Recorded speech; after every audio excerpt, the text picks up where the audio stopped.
Hello and welcome to the latest IFSC World Cup, this time coming to you from the beautiful French town of Chamonix. As ever for the World Cups, we're in the Place du Mont Blanc, so named because of that, Mont Blanc, and we thought we'd give you a little tour of the town.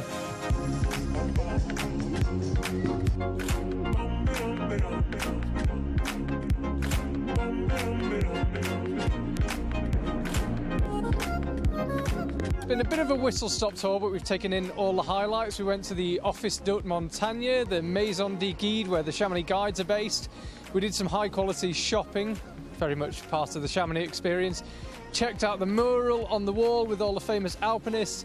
Been to the Aiguille du Midi cable car, and finally we're here at this statue. And I know a little bit of Chamonix history. This is the Genevan scientist de Saussure. He offered a reward for the first person who could climb Mont Blanc. And in 1786, Balmat and Picard took some money off him because they managed to make the first ascent of Mont Blanc.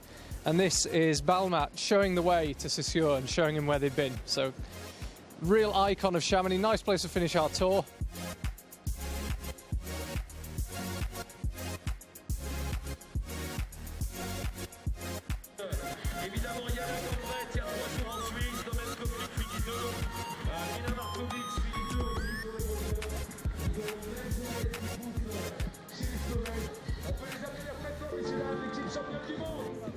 And I'm delighted to say that Chamonix is once again bathed in sunlight, but before myself and Mike Langley bring you today's semi-finals, here's a quick recap of yesterday's qualifiers.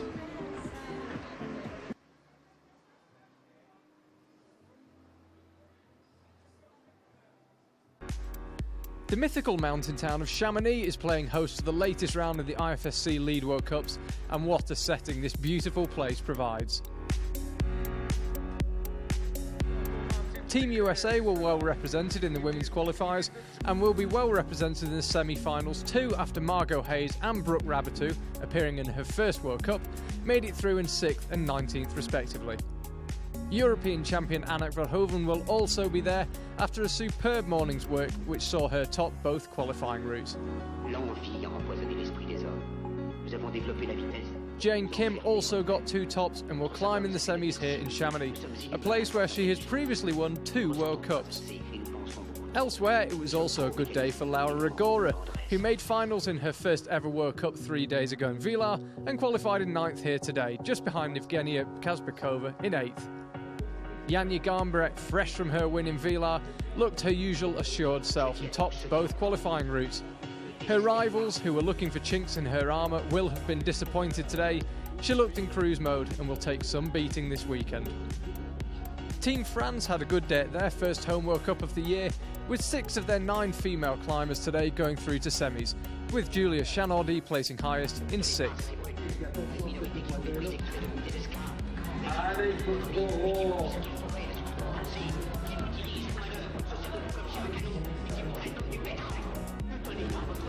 The Austrian women also clearly enjoyed the routes today too, with all 4 of their athletes going through. Here's what some of the women made of today's routes. I'm really happy that I've topped both qualification routes today, so I felt quite good and the routes were really nice to climb as well. I like the wall here in Chamonix, so I'm looking forward to tomorrow. The routes were really fun today. Like pretty hard, different styles. The beginning of the routes wasn't that hard actually. It was nice to warm up a little bit more and go into the roof. And especially the last, let's say 2 meters got really hard and you had to be really careful with your feet and hands in the tiny crimps. But overall the routes were quite okay for a World Cup. The first one was more like jumpy and dynamic, which is more my style. So I really liked it. And then the second climb the style was more like slopey and compression and lots of heel hooks and stuff. The qualification was quite nice. I'm not completely satisfied with my climbing as always recently. I don't know. I really wish I can fight and like give everything. It's not happened yet, but hopefully tomorrow in the semis because I'm safe through, so that's the most important thing, I guess. Yeah, it was my first World Cup, so I wasn't expecting much, but it was really fun. The routes were fantastic, were great and fun. Unfortunately, I couldn't show my best in the second qualification, but I hope that I will climb tomorrow.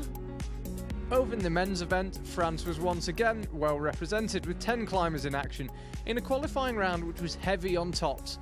Both routes were completed by over 15 climbers, including European champion and last week's winner from Villars, Romain Desgranges.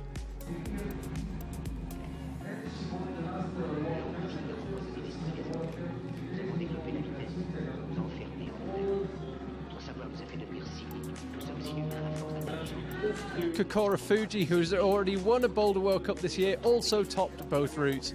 Can he win a World Cup in 2 disciplines in 1 year? Stranger things have happened.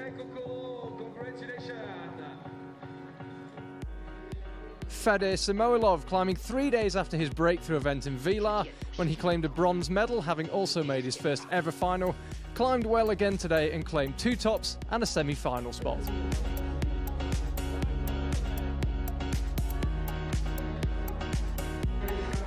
Sean Bailey also looked on form and will be looking to make it 2 finals in a row as well.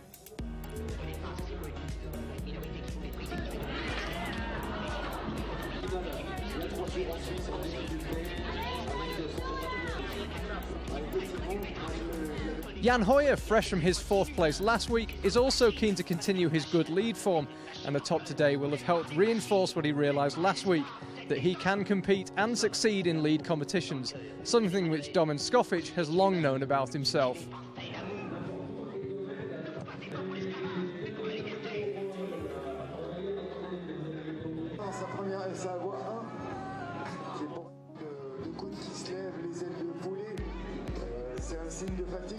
This morning, I mean, to be really honest, I'm glad I topped like both of the routes, but again, they were way too easy. Like you could see in both of the routes already way too many tops. Don't know why, but routes was easy, much more easier than in Villars. So you've got a lot of pressure if you know you have to top the routes. True, the bouldering season was a complete disaster this year, but you know, I've tested a lot of new things. I tested training back in Vancouver. I've already kind of calculated what I'm going to do next season. So bouldering is pretty much over. I still like to do Munich. I'm going to do the Adidas Rockstars, which I'm really excited for. Now lead has started. Obviously I couldn't do the European Championships, and I missed the Villars World Cup to actually go to one of my best friends, childhood friends' wedding. So it was really important to me. Now I'm here, we're here in Chamonix. This is actually the 10th time that I'm here in Chamonix at this World Cup. I'm really excited. I just topped both qualification routes. Semi-finals is this evening, and I hope I'm in finals that are tomorrow. It's the first World Cup route of the season, so it's really, I would say, hit or miss. Like, I'm back at home doing circuits, I feel good, and I'm like, well, I don't know how it's gonna feel. And I did my first qualifier, I topped, and instantly I was like, you know, I'm in it, I got it. I was psyched, I was confident for my second route, and now hopefully I do feel very confident going to the semi-finals, and hopefully again, I'll climb like I did in qualifiers, which is well. As ever, full results from today's qualifiers can be found at the IFSC website, www.ifsc-climbing.org.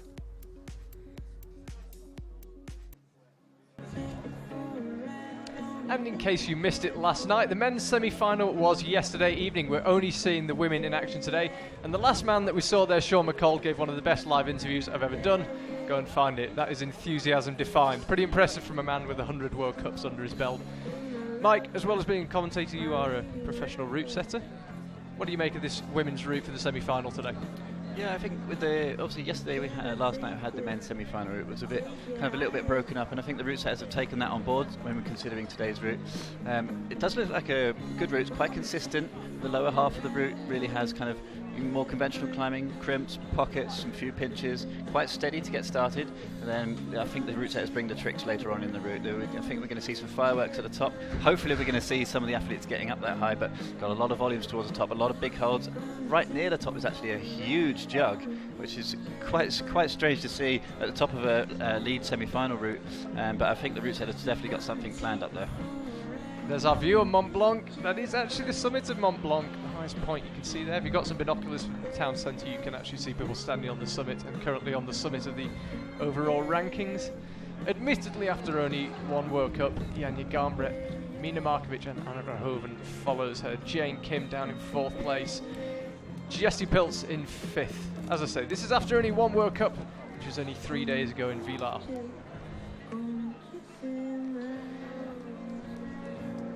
So we have the start list for today's women's semi-final. Coming out in 26th place from yesterday's qualifiers. Coming out, that'll be climbing first, the Italian Jenny Levada, the oldest competitor here. Helen Janico behind her. Katerina Posch representing Austria. Nolan Berthier after her. Lucia Emileva. Oh, sorry, we've got another Nolan. I did notice that in the notes. 2 Nolans in one round, that's quite something. Maya Krampel after her. Brooke Rabatou, the young American Charlie. To see, you did an interview with Brooke yesterday. It's quite impressive to see her make her. Obviously, it's an incredible athlete at such a young age, but to get through the semi-final here in Chamonix, pretty good result for her. Yeah, first World Cup comes from real climbing stock as well. 2 climbing parents. Coming out in 9th then, Julia Fischer, and behind her it's Tina Jonsson Hafsar. So we have 26 athletes. Coming out 11th, it will be the really experienced Hannah Schubert and Sophie Koller behind her, the Swiss athlete. Reisa Otter representing Team Japan, and one of the local favourites here, 2 French athletes coming out together, Mathilde Becerra and Salome Roman. Vita Lukin after them, Michelle Hulinga. After that, Laura Rogora. Levgenia Kazbekova, representing Ukraine, had a great qualifying performance, and another young American recently climbed outside 9A plus for first female to do, Margo Hayes. We're really excited to see her later on. If you hadn't pointed that out, I was about to. I really can't wait to see Margo Hayes climb here today in a Senior World Cup semi-final. So representing France there, slightly wrong flag, but it's Julia Chanaudy. Mina Valkovic, obviously super strong Slovenian climber, so consistent throughout all of the competitions, especially the lead over the last few years, absolutely dominant. Then we get into the top 4, and the top 4 athletes all topped the qualifiers with 2 tops. Jessica Pils, Yann Kim, Annick Verhoeven, and the on-form as ever, Janja Garnbret. It is ever thus.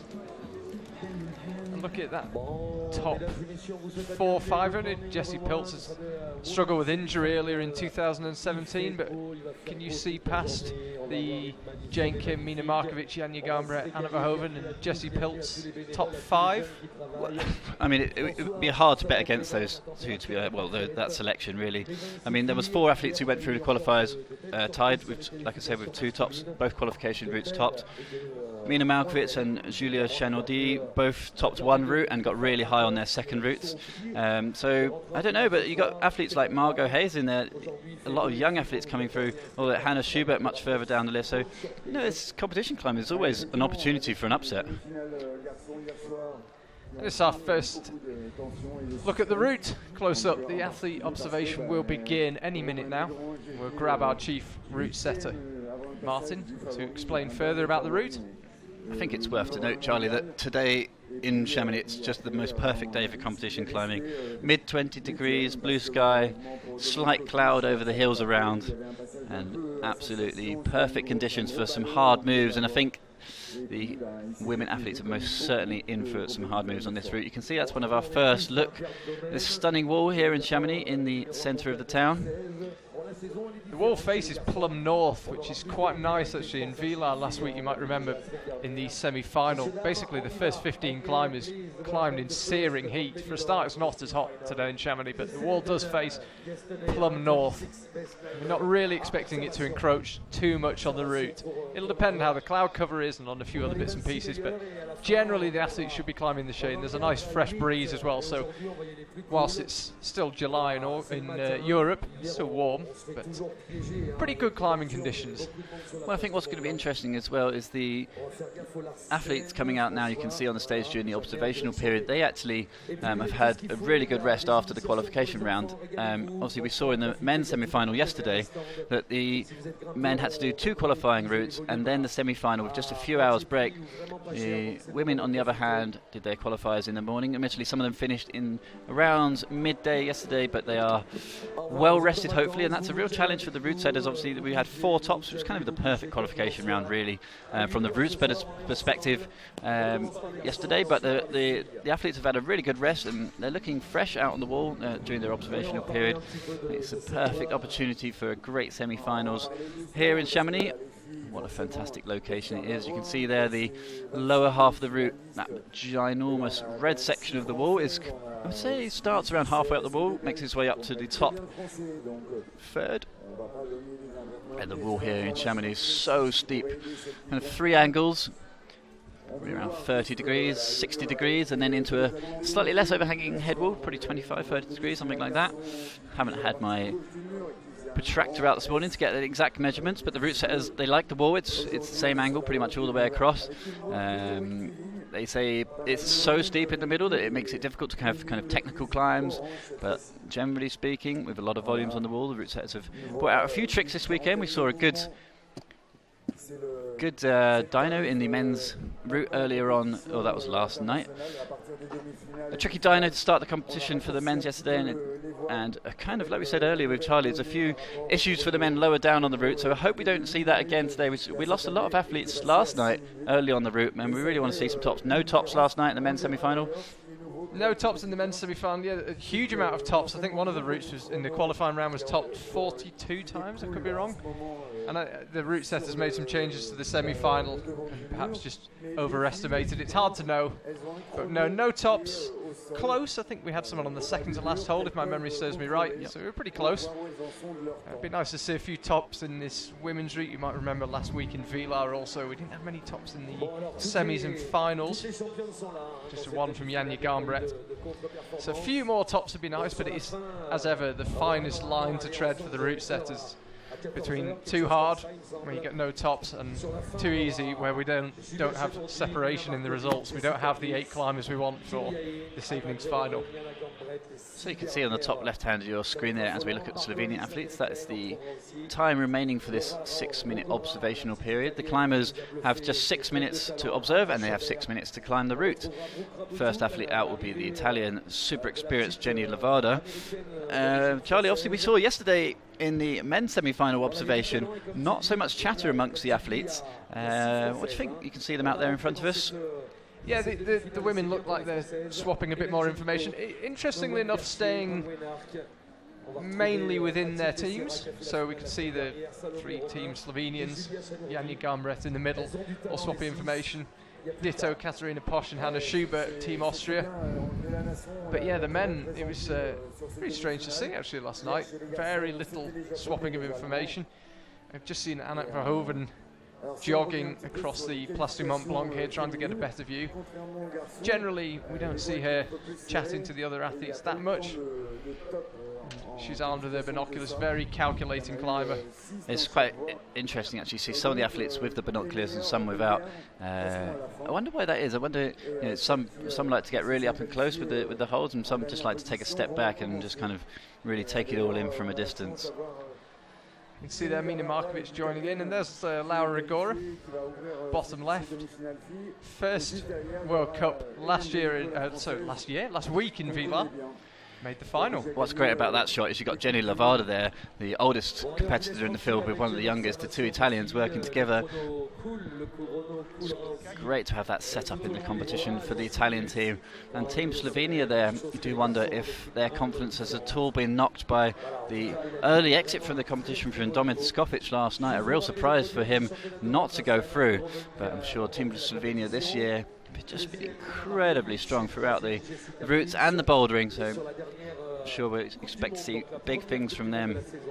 Mina Malkovic and Janja Gambret especially has been on super form, but also we've got the younger athlete Vita Lucan in the wings, but no slouch by any means, coming through, qualifying in 16th position.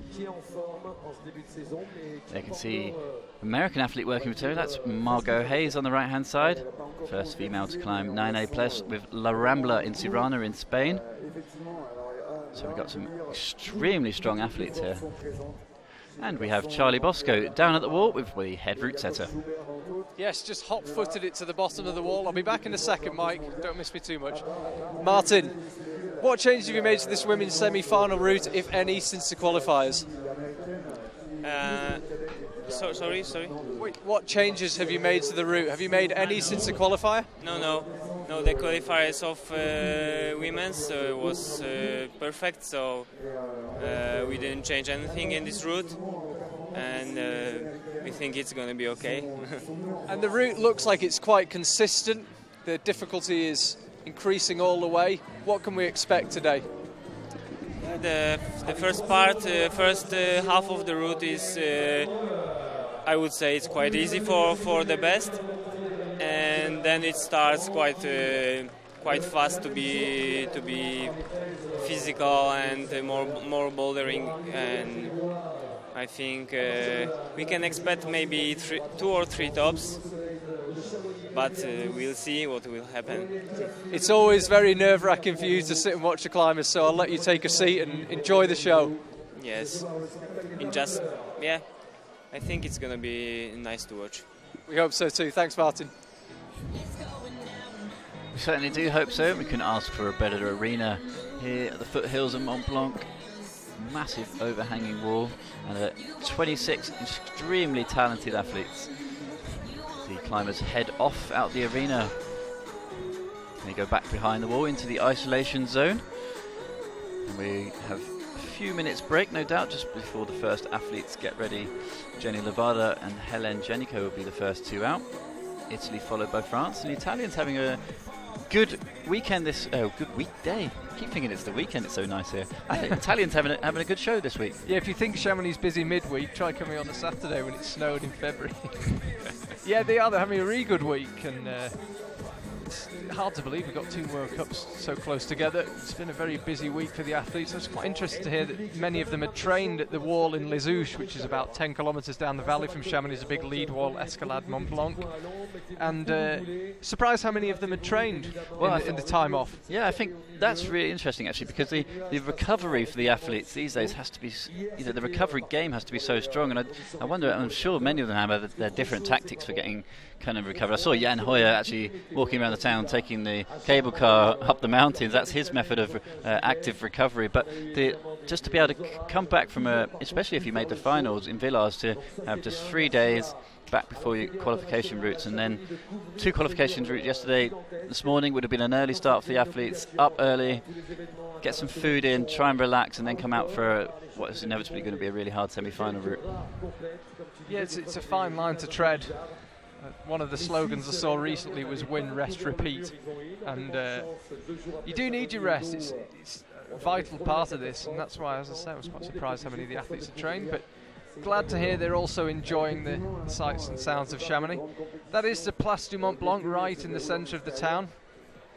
It will be absolutely packed tonight. It was last night as well. I'm surprised the crowd would take you a while to filter in here, but I'm sure by the end of today's semi-final it will be full, and as I say, tonight we can expect, I'm told, around 12,000 people based on previous years here in Chamonix. There's a late arrival. Yeah. James Bond just pulling in to find his place for this IFSC lead final. That's one of the organisers making a swift exit.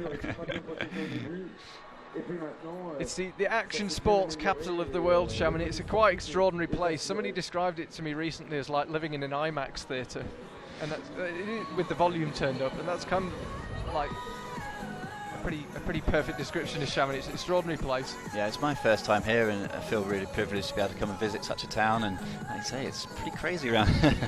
All the bars just humming every night, full of people. Well, I wouldn't know about that. Lots of internationals there. We only walked past them, obviously didn't go in there because we had a job to do. But yeah, of course. Yeah, it's just an incredible town. All the shops are climbing shops. That's what I like. Yeah, if you're a gear freak, you should come on a gear shopping holiday to Chamonix. Down the valley as well, about 20 minutes away in Salon, just even bigger selection. So, yeah, if you like gear, climbing, mountains, paragliding, you need to pay this place a visit.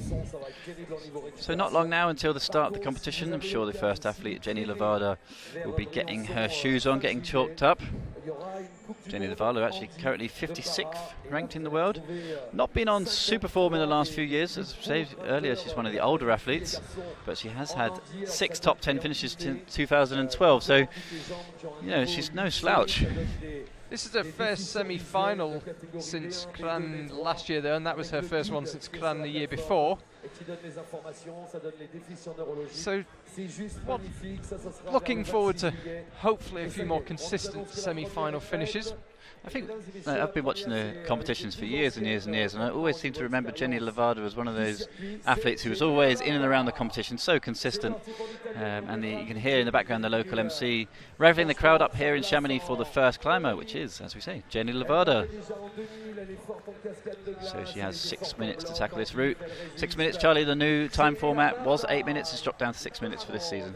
Yeah, always been 6 for the semis, but the finals it has changed, and personally I quite like it.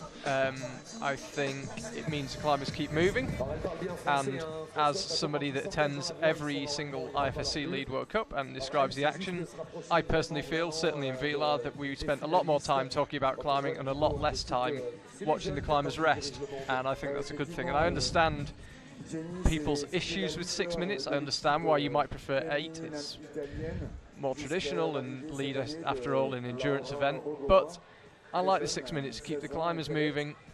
It keeps the show moving.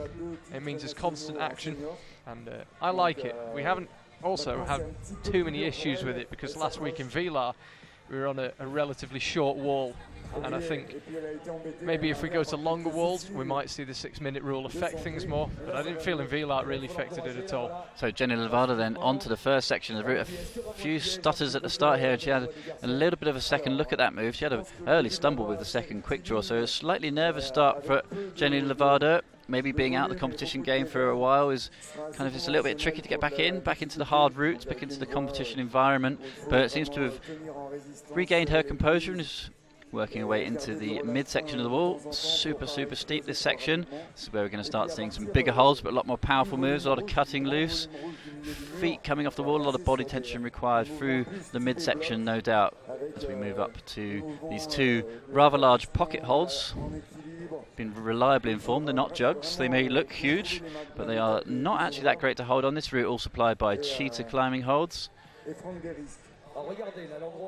Yeah, also don't underestimate the power of climbing in Chamonix. When we talked about Jenny just needing a minute to get into the route, because I said yesterday, and I really can't do any better today, that it's kind of like the Monaco Grand Prix of IFSC World Cups. It's generally one of, if not the biggest crowd we get. It's a historic climbing town. It's dripping in climbing history.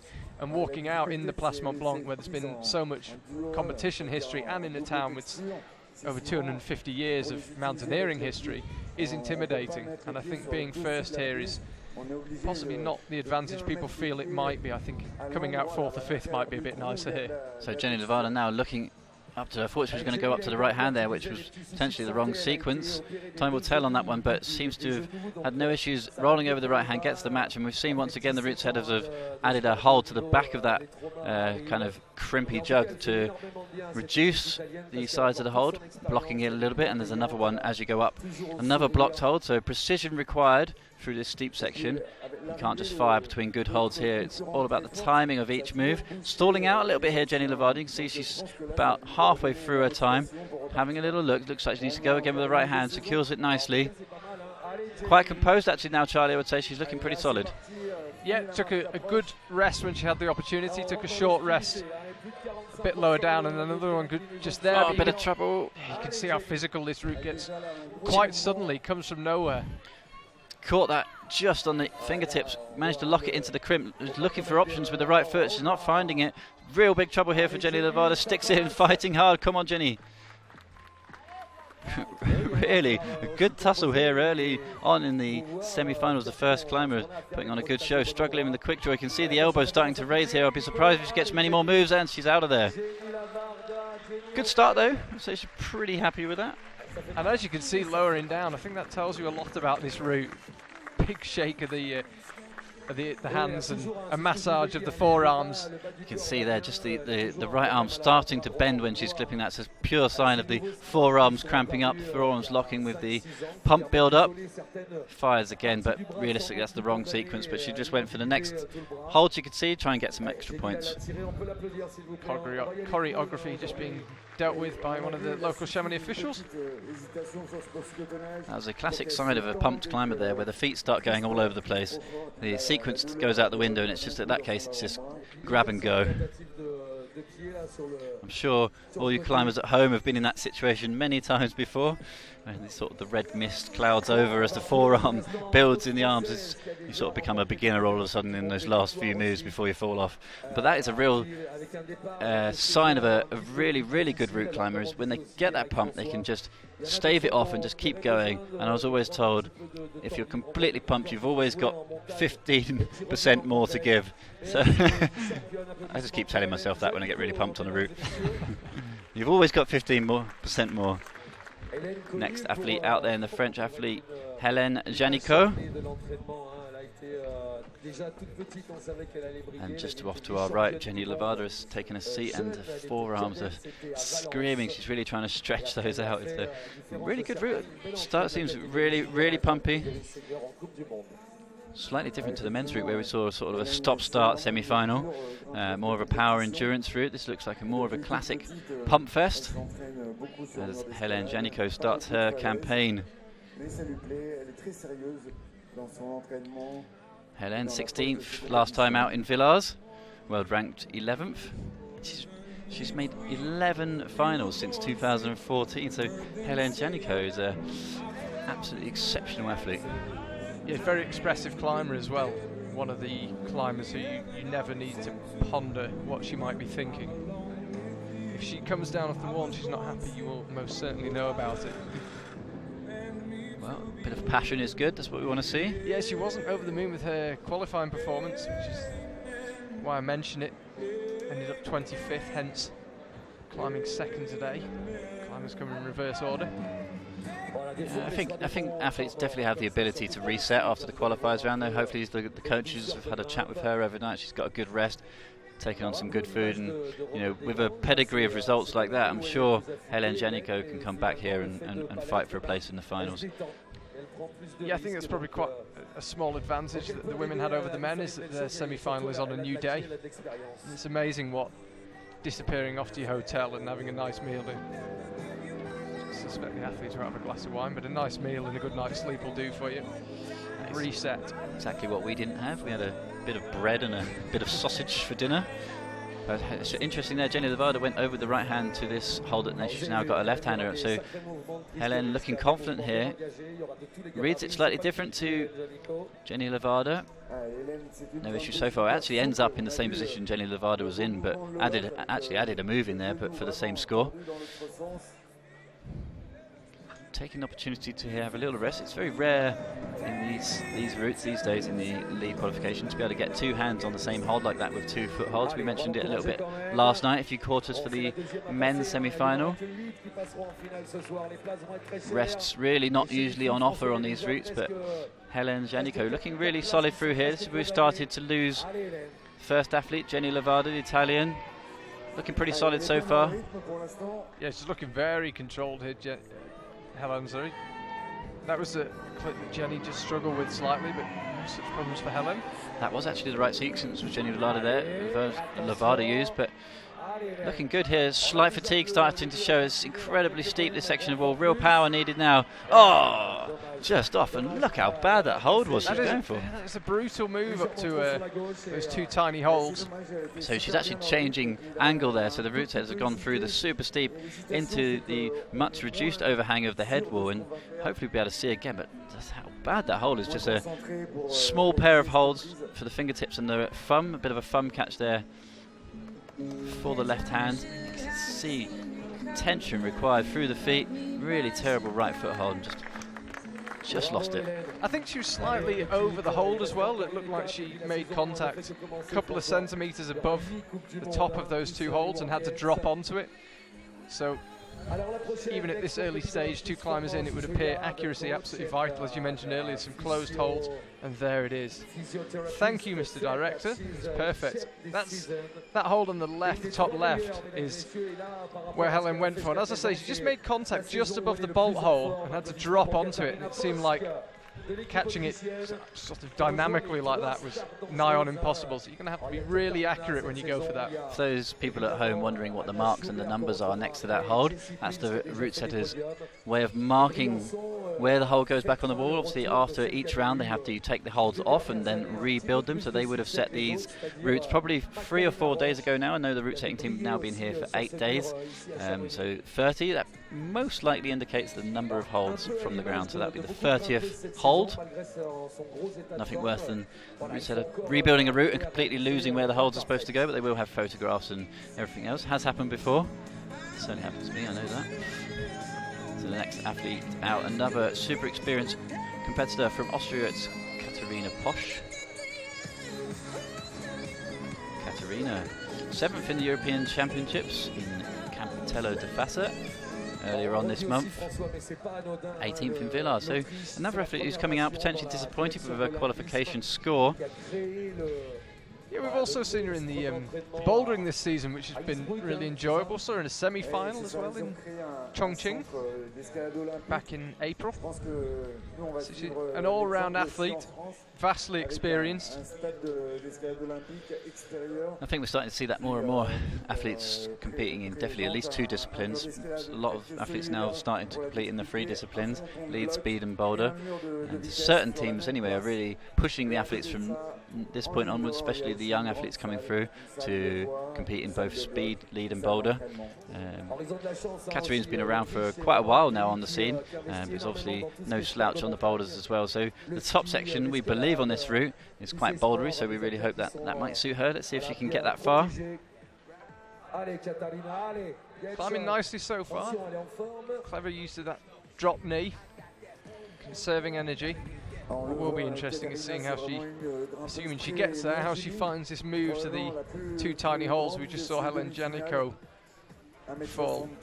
Again, accuracy required on this section. So hard this route already. You can see just how small those holds are, and such a steep section of wall. Really inspiring athletes out here in Chamonix. Every World Cup is just so strong. Just gaining the feet a little bit there, and that hill hook she's actually on is pretty small and pretty slippery, we were led to believe. So far so good for Katharina Posch.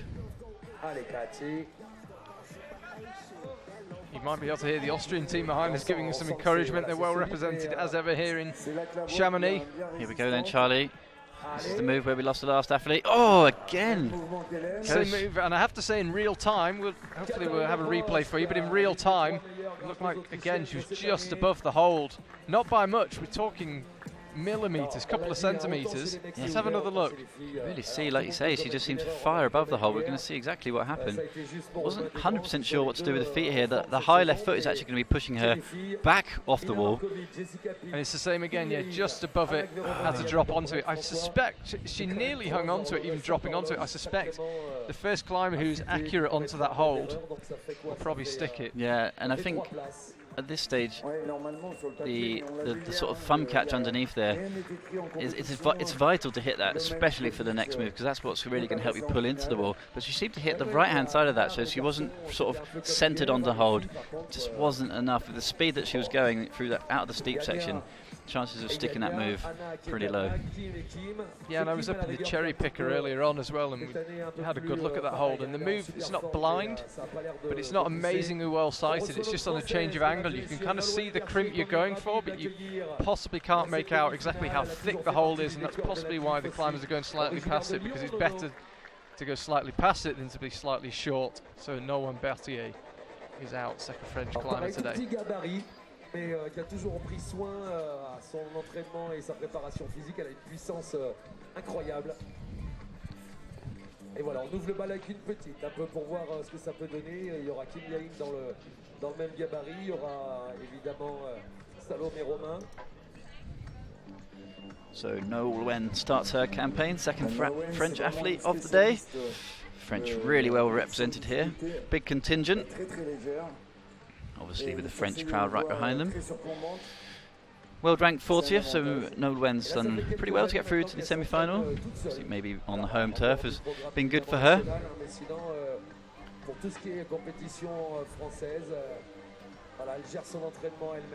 Slow and steady through this first section. We saw the first athlete have a little bit of a stumble there on the first, up to that right hand pinch she's got, and then through these into the pocket sequence. So Norway. These volumes do look quite familiar. If you followed the Bouldering World Cups, they look to me like the same set that was on throughout the competition in Meiringen in Switzerland earlier on in April. So Cheetah, one of the hold suppliers here, and the hold sponsors just brought the volumes with them. So the crowd's starting to build nicely here.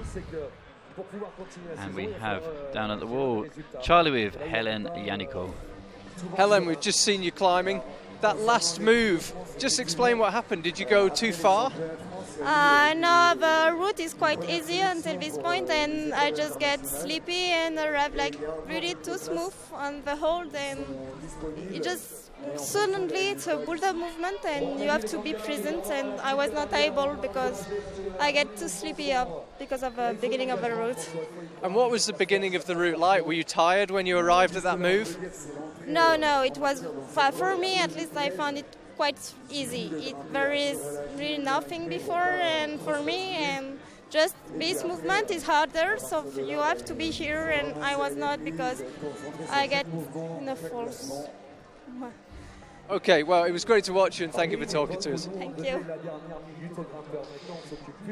So let's see how Nolwenn Berthier gets on that move if she gets that far. So led to believe there with the interview with Helen that the route is pretty steady up to that point, saying it's definitely the first crux and considerably more difficult than the section leading up to there. So we'll see how that pans out later on the competition. It certainly does look like a hard move, but we've got a lot of athletes to get through. Obviously 26 go through to this semi-final. We are on our 4th athlete, but a lot of strong climbers still to come. A lot of strong climbers out there already, and struggling a little bit with the left foot, using a lot of power through the feet here.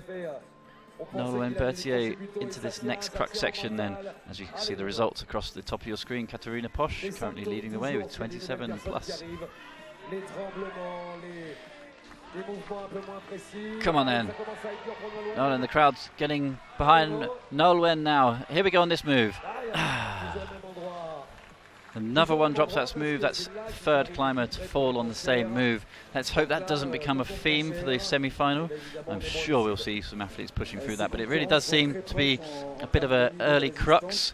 It's actually quite high on the wall. Say it's roughly just over halfway, so we've got a lot of moves still to go after that section, but really look, once again an athlete struggling to find the feet, trying to find the right method. Firing up with the left hand. Like I say, time's going to tell how we get on with that. But Charlie is down at the wall with Katarina Posch. Yeah, Katarina, we saw you fell exactly the same move we saw Helen Janiko fall. What do you think is the key to that move? Yeah, just to be more accurate and to handle the difficult change, because until this move it was really easy. And suddenly a strange move, it's really hard to be focused and to just do it. Did you realise that the move was going to be hard, or was it a surprise when you fell? Yeah, at the observation I thought maybe the foothold's going to be a little bit high for my size. And yeah, it was true. But have you enjoyed climbing Chamonix overall? I must say not really, because I'm a little bit sick, I have small cold, and I'm just not feeling really ready for competition, and I hope it's going to be better in Briançon. What can you do before Briançon to change that? Yeah, I will recover a few days just without climbing, and then I will train hard and hope that my mind is also focused again. Okay, well, best of luck in Briançon. We'll see you in a couple of weeks. Thank you. So we have the Russian athlete on the wall at the moment, Luzia Emeleva. So far so good for her.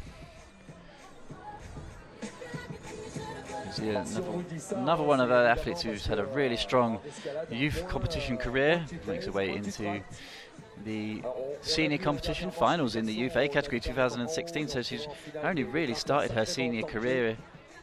She's also great at speed climbing, so another athlete who's taking on more than one discipline. And Charlie, that was quite an interesting interview there. So an athlete struggling with health, kind of issues, and it's quite tough for the athletes. They really don't have a choice. If they're ill, they still compete. Yeah, I have to say, quite surprised. Normally you say to people, "Oh, you enjoy climbing Chamonix?" And say, "Yeah, it's been great." But it just goes to show that climbers aren't machines. It's not as simple as just turning up and crushing every week. You need to be there mentally, physically, feel on form. I'm sure even if you had a bad performance, there's always something to take away from an event like this. And we have a look at Lucia, just struggling a little bit through this early section. Just taking a moment to compose herself. She seems to have a little bit of a wobble going into that top pocket. You can see her hair just blowing in the breeze slightly. There's a nice breeze whipping across the square here in Chamonix. Great conditions for competition climbing. Temperature is rising slightly, but the wall is completely in the shade. Yeah, it's a very, very fresh breeze here. It's been sunny the whole time we've been here, but with plenty of cloud, and that's again the way today. So conditions superb. That move so far, stopping 3 of our 4 climbers. 3 climbers tied on 27 plus. Great flexibility in the knees there, that drop knee. We've seen a few of the athletes get the drop knee. She had a little bit of a think about which one to put the right foot in, but put it in the lower one, and then incredibly deep drop knee, just showing the flexibility. And obviously, as a good speed climber, Lucia here will be have no shortage in the power department. Plenty of real estate in the shoulders. Come on then, into this hard section, kind of 3 or 4 moves here, really powerful. Looks like she's struggling a little bit, that's not going to work for her, that's the foothold, really smooth. Charlie, a bit of trouble here. Yeah, you could see that section of the wall here in Chamonix. It's so steep that any indecision, any hesitation is fatal, because no matter how strong you are, no matter what you've got in terms of power and stamina, you just can't avoid getting pumped on terrain that steep on small holds. And I think that's what we saw there. You have to make your mind up, and you have to make the right decision, and you have to execute it. Yeah. It's very hard to do, particularly when you're aware of time, you're getting pumped, you can feel the crowd here in Chamonix building behind you. You've got to make your decision and make it stick. Let's have another look then. She was really not sure what to do with the feet. Kind of had a couple of looks. Just wasn't meant to be. It's quite a good hole she's going to be fair, but like I say, in the steepness there, there's no escaping the hard moves here. There's sometimes on rock or indoors you might get a bit of a hold halfway up a route you can have a bit of a composure on, but realistically in these routes, once again here in Chamonix, it's lots of power, endurance, and yeah, like I say, no prisoners on these moves.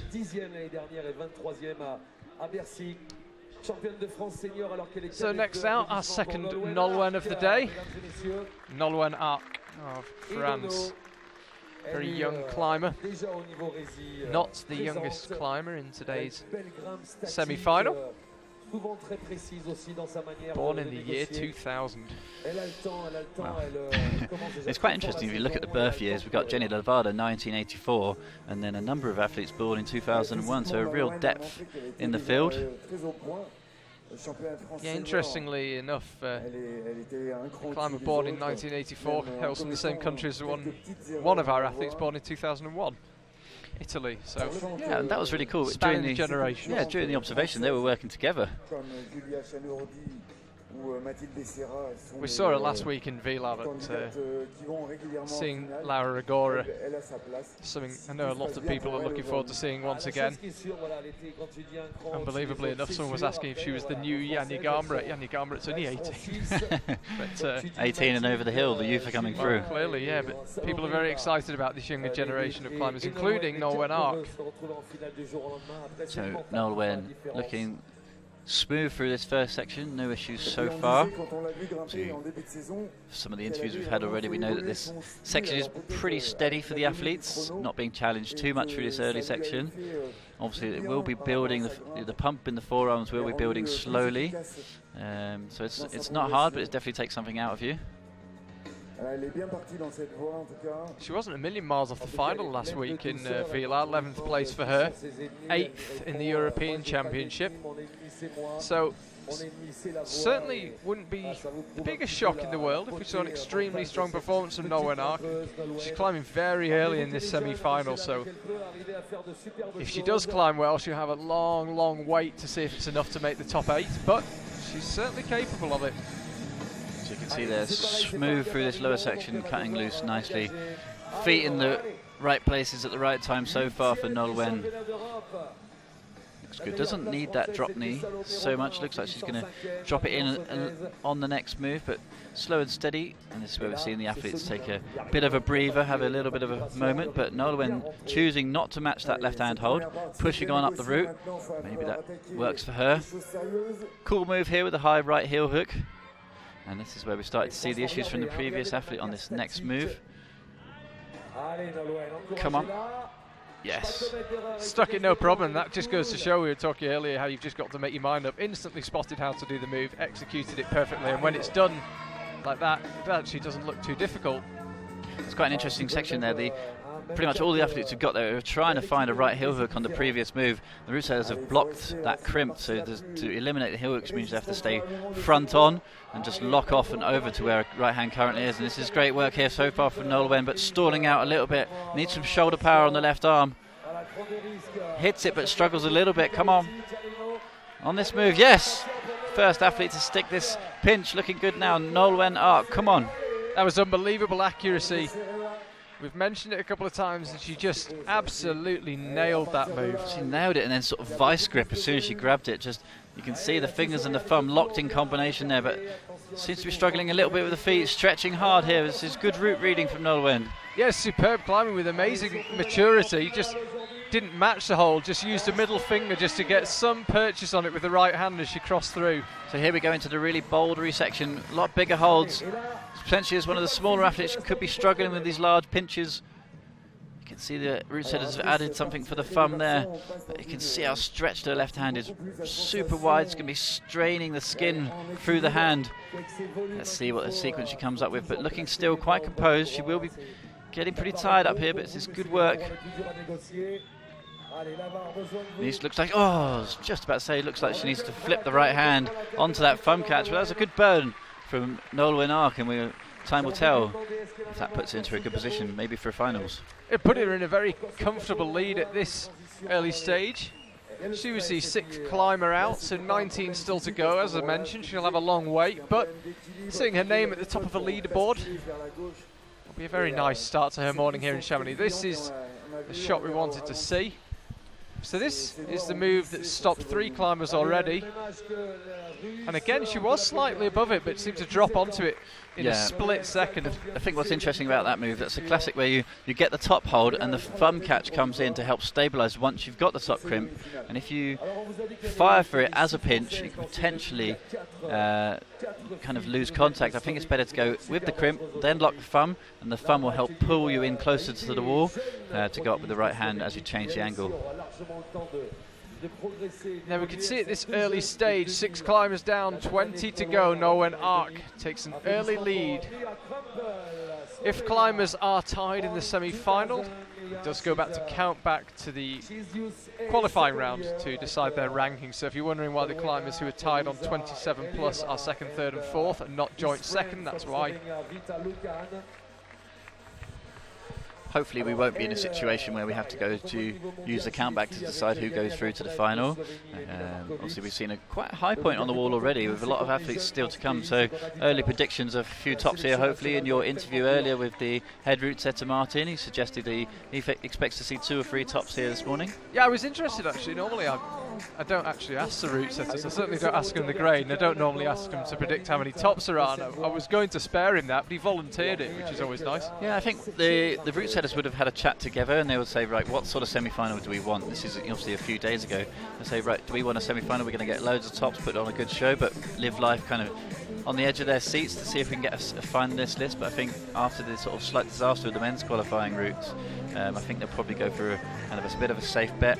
2-3 tops would be a nice situation, but to try and separate and get 2 or 3 tops out of such a strong field where everyone's really consistent. A lot of World Cup winners still to come.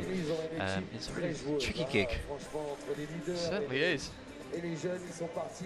So, just quickly, I was going to say we had 4 climbers in yesterday's women's qualifiers: Yann, Jane Kim, Jessie Peltz and Anna Verhoeven, who topped both qualifying routes, and then you've got Mina Markovic in 5th. So trying to predict, or trying to calculate it so you get 2 or 3 tops out of that, just out of that 5 alone, let alone the full 26, is some job.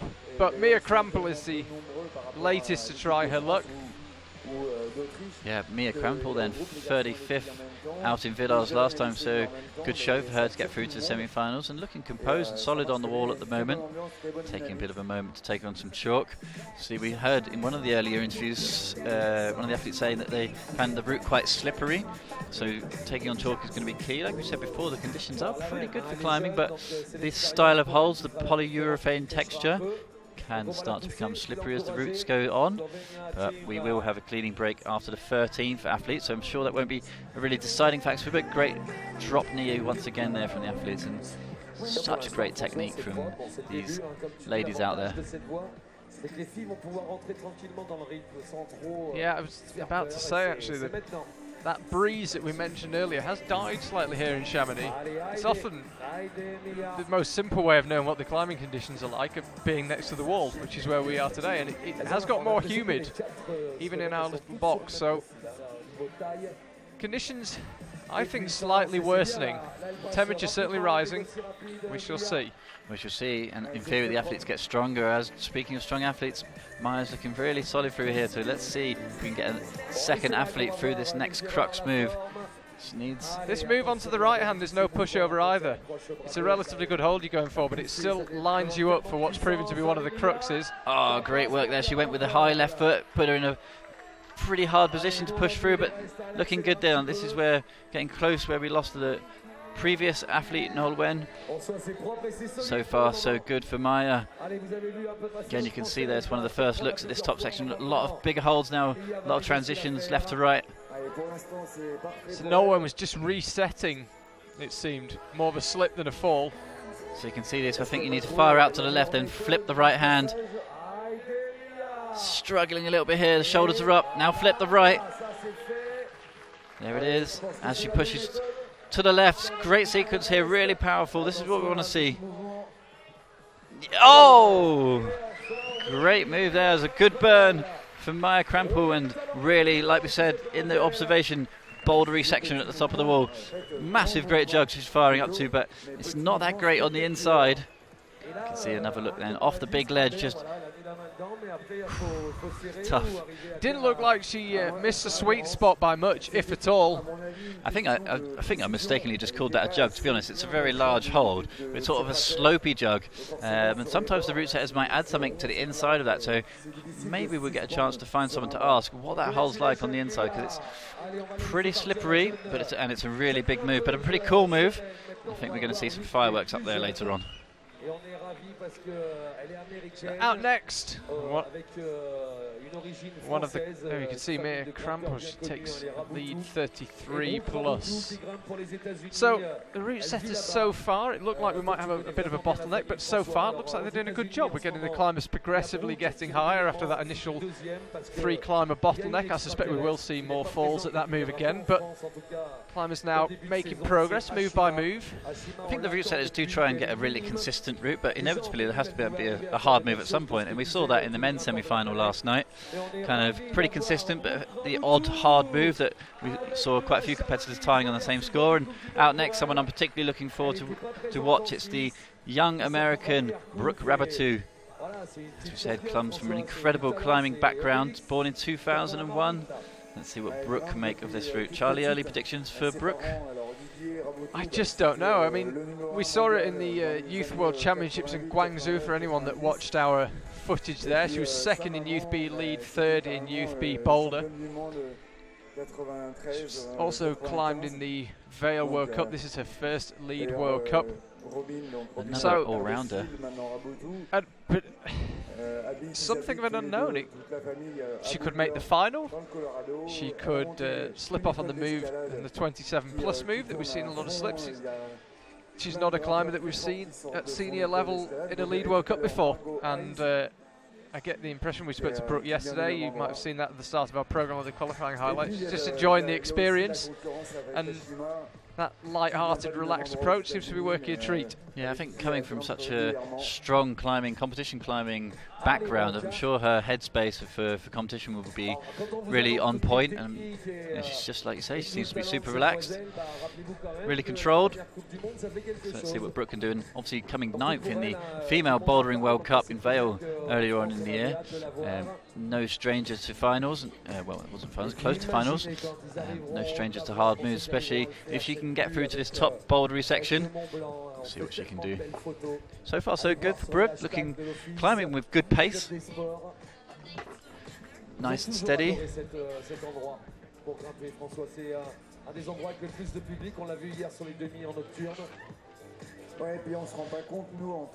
Looked like she was looking for a subtle toe hook there with the right toe. Not required, just bumped it up to the top of the next hold. Always better to get a heel on if you can. Great work cutting loose there. Brooke looking super smooth, super solid so far. This is really where the route starts, in my opinion. You kind of just a few set-up clips at the bottom, and then as soon as we get into this sort of half moon-shaped volume, it really starts to kick in. Yeah, it's a physical section. Just athletes will be feeling relatively fresh when they reach this stage. A couple of not especially hard moves, but physically quite demanding small holds. And then you're setting up for what's proven to be one of the early cruxes. Early cruxes, a little bit of an issue trying to find that left foot, and Brooke's one of the smaller athletes. So strong, come on Brooke. No issue so far. Looking pretty controlled, so far so good for Brooke Rabatou here. This is where we start to see the issues in some of the earlier athletes though. Just taking a moment to compose herself. Staggering at such a young age to be able to climb so fluid. Come on Brooke. She's got the right hand, she's ready to set up. This is the move. Options, ooh, going bump to the left hand. Oh, sticks it. That was good work. Thought she was in trouble there for a second. Went to the top of that volume as a bump. Straining over the lip, but hits it with the front 3 fingers. Brooke Rabatou in good shape here. Yeah, that was a really clever way of doing it. Still was moving pretty much. She never really settled on the corner of that black volume, but just took long enough to make that lunge up to the small hold a little more manageable. So this is where the problems really start now. Brooke Rabatou's tiny hands on his large pinch. Needs to twist herself around. You could really see the troubles had started for her. She was her body was facing the wrong direction. It was facing out to the left. She needs to turn back to the right. You can see she's got the right foot on there. Really, she wants to be a lot more front on, standing on the left foot. Really, really struggled to get that right hand in. We saw the previous athlete matching that as 2 shoulder presses, heading out left and then flipping the right hand. Brooke Rabatou struggled with the sequence there a little bit. It really did kick in really fast there for Brooke Rabatou. Really intelligent climbing. Couple of moves before that though. Really enjoyed seeing that. It'd be interesting to see whether any of the other athletes read it that way. Yeah, we'll see as we have another look back to see the smile on her face there as she was fighting. She really enjoyed that. It was a good battle. Pretty impressive. I think we're going to see plenty more of Brooke Rabatou in the next few years in competition climbing. I think she could be a real force to contend with. Something tells me you're right. That was very briefly the world rankings. We'll get the scores in just a second for you. I can tell you Mia Krampel leads the way. There she is, 33 plus. Noah Ark and Brooke Rabatou in the same position, just trying to reset, figure out how to use that volume. There are some tiny bolted on holes just on the side of it, but just trying to suss out how to move off it. The end of Brooke Rabatou and Noah Ark's attempt, but superb climbing from both. And as I say, the athletes now increasingly getting stuck into the real meat in the head wall of this route. Yeah, really getting stuck into that bouldery section, and we'll see later on as the athletes come out, but it really goes from a nice flowy route into some pure bouldering, lots of volumes. As we see Austrian athlete Julia Fischer starts her campaign here in the semi-finals under the foothills of Mont Blanc, town centre of Chamonix. So Julia, world ranked 47th. 22nd last time out in Villars though, so good performance once again from her to get through to the semi-finals, but actually great result in the Youth World Championships, 12th earlier on last year, 2016, so yeah, she's a pretty handy climber.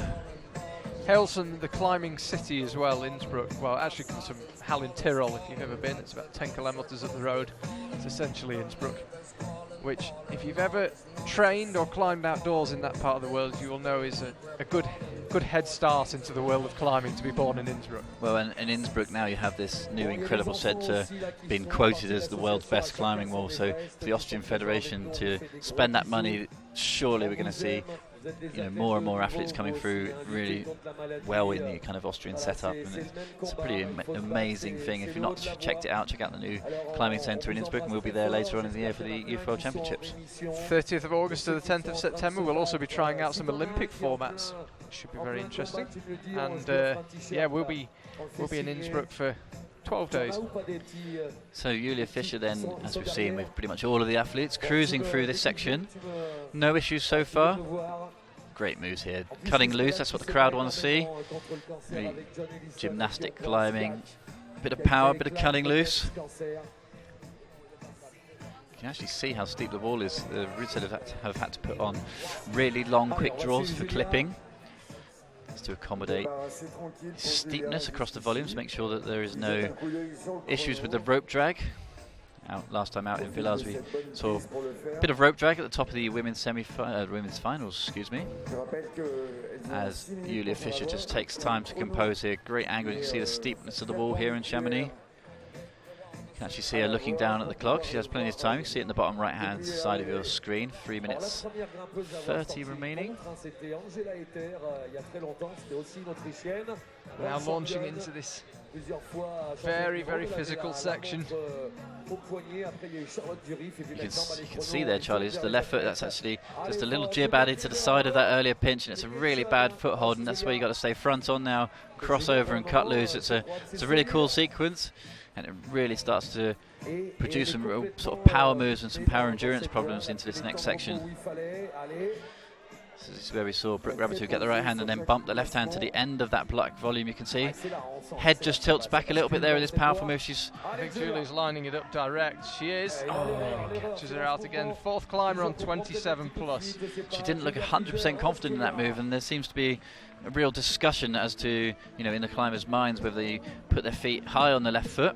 Let's have a look there. So she goes with the right foot. Some athletes have swapped feet on that and gone up with the left foot.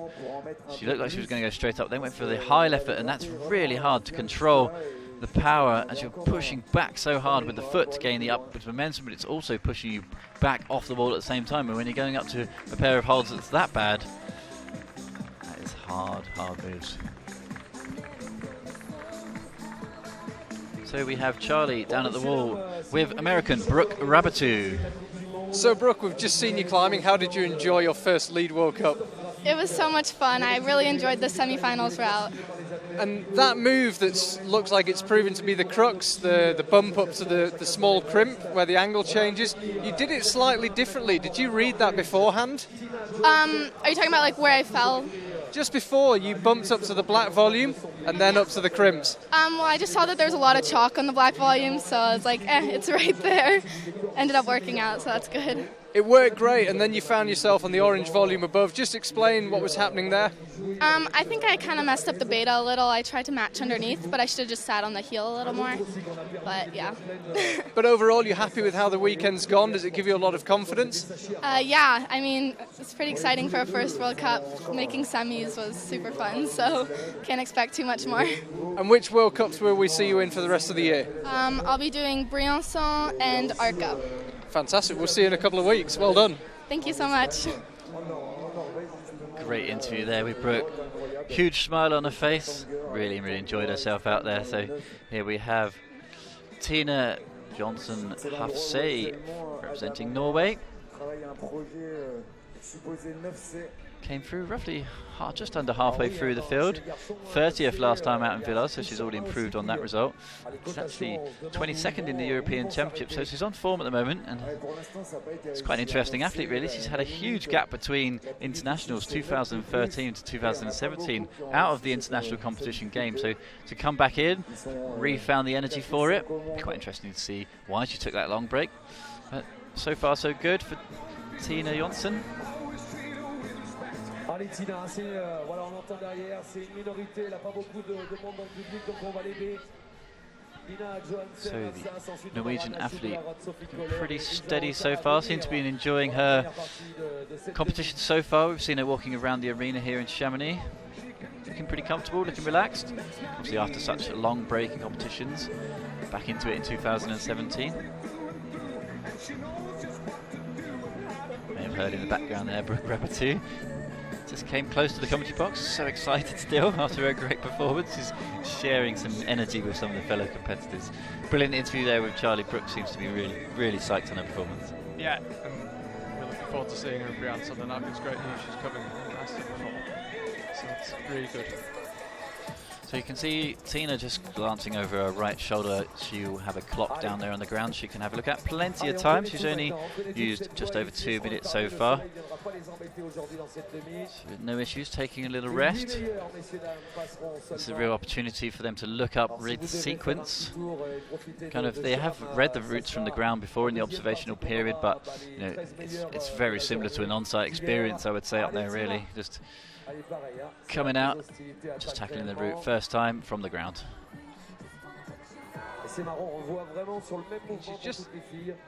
She had a long rest earlier on, and I wonder if that will be beneficial, because it's a rest in inverted commas when the wall is that steep. We shall see as she launches into this next steep section.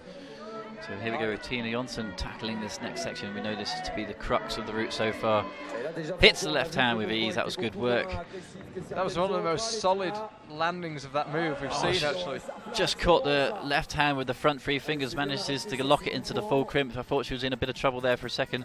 She definitely would have burnt a lot of energy just controlling that swing, holding the left hand and the right hand, excuse me, and getting it just right. You can see what she's up against now then. So the traverse starts from the right to the left. Good footholds, but super steep. Hopefully she needs to move really fast here. Matching that hold, going left. Flipping the right hand. She's just struggling here. Struggling with the power in the shoulders. Come on. Come on, she's really fighting now. The crowd's really appreciating the effort here. Heads left, has a look up, but wasn't meant to be. Kind of felt like she looked up there because she knew she was off. You think, can I squeeze another point out of this? Can I jump to the next hold? Well, the old theory that if you get one move, you might get the next one. But yeah, superb effort, and that move that we were initially worried might prove a bottleneck, it's proving something of a bottleneck. We've had 4 climbers now on 27 plus, but now we're consistently getting athletes through that move. And I think 2 or 3 tops, Martin's prediction at this stage. Looks like it might be reasonable, we shall see. Let's have a good close-up there as we take a look at the current standings. So Maya Krampel with a great effort. Team Slovenia always on form, 33 plus. And Tina Jonsson, have to say, squeezes in second place, currently 32 plus. Brooke Rebattu and Nolwenn Ark currently standing in 3rd and 4th. with 31. Remember, we take 8 climbers through to this evening's final, 8 p.m. the final here in Chamonix. So as it stands, Helen Janko would take the last final place. It'd be something of a miracle if that's still the case at the end of the semi-final, but there we go. Top 8 go through. Here's Hannah Schubert. She's been climbing really, really well recently. Final last time out in Villars.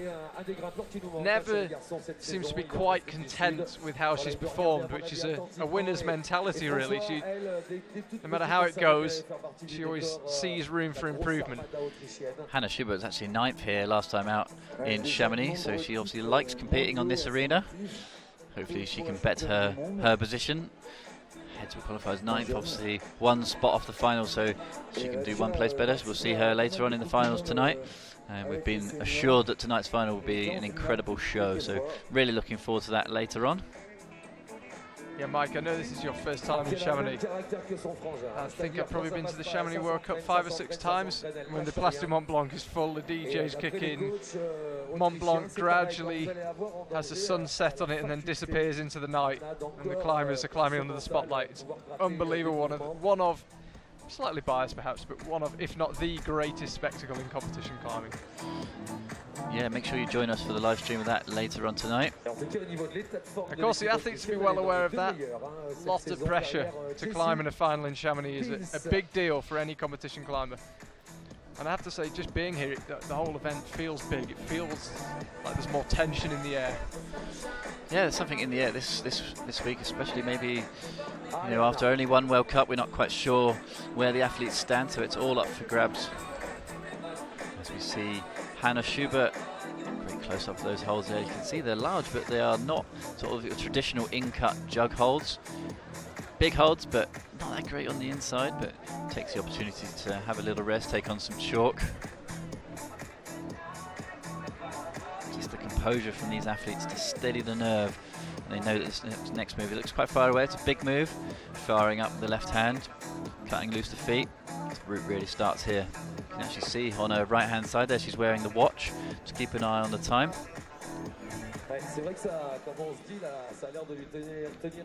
Just take your decent rest. Now she'll launch herself to the more physical section. There's sort of 2 rests through this section really. You sort of have the earlier 2 pockets together, and then this one where she currently is with her right hand. Some of the earlier athletes making the most of this. So it's quite a slow build up before this really pumpy section. Remember, you can get in touch, hashtag IFSCWC on Twitter. Mike Langley, professional route setter and commentator, man of many talents here. Got any questions or observations? Let us know.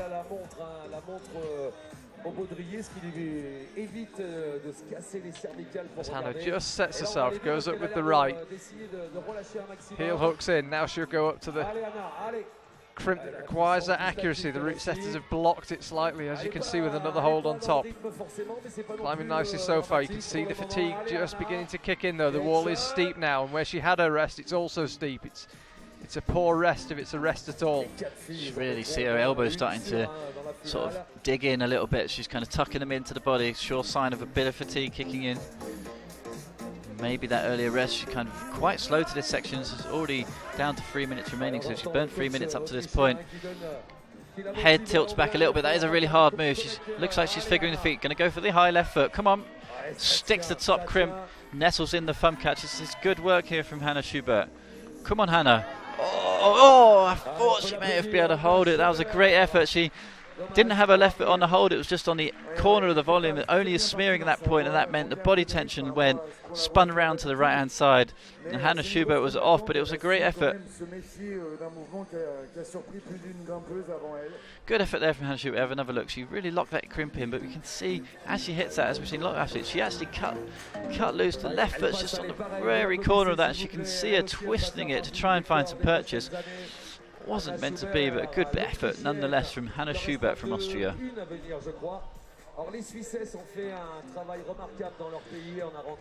can see her walking off the stage there in the bright sunlight here in Chamonix, as we have an interview with Norwegian athlete just off the wall, Tina Jonsson Hafse. Tina, we've just seen you come down off the wall. How was it climbing in the Place du Mont Blanc in Chamonix? It felt really good, yeah. Just talk us through those last few moves before you fell. It looked like you got super tired quite quickly. Yeah, it was a pretty good fight. Like, I was pretty desperate on this, the move after where most girls fall. But the undercut move felt really good. Like, it felt solid up to there, and then I had to, like, fight. And I know you didn't get onto the very top section, but when you were reading the route earlier, and from what you saw, what do you think the rest of the route will be like after that? I think there's a dyno at the top part, and it would be really cool to try it. And I'm excited to see some of the girls do it. We are too. Thanks for talking to us. Looking forward to that one. So Tina currently sitting in second position with 32 plus. Will it be enough to make her way through? We are still in the first half of this semi-final draw, as we have a first look at Swiss athlete Anne-Sophie Koller. See in the bottom right hand side of your screen there, that's the official clock. Some of the athletes choosing to have a time check themselves with a watch on the harness, and some choosing to look down. We've seen that a number of times whilst they're resting, just look over their right shoulders just to see the time, see where they're at. I've not seen anybody really struggling for time yet, because the route's been hard enough for them to fall off due to the difficulty rather than time.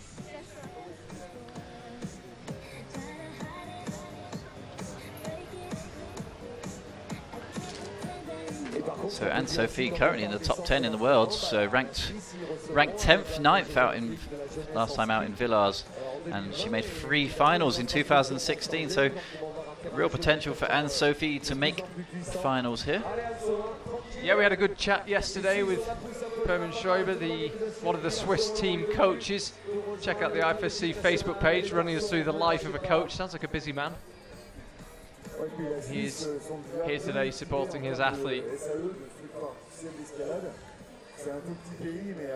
So not making too much of that rest there, deciding that keep the pace going.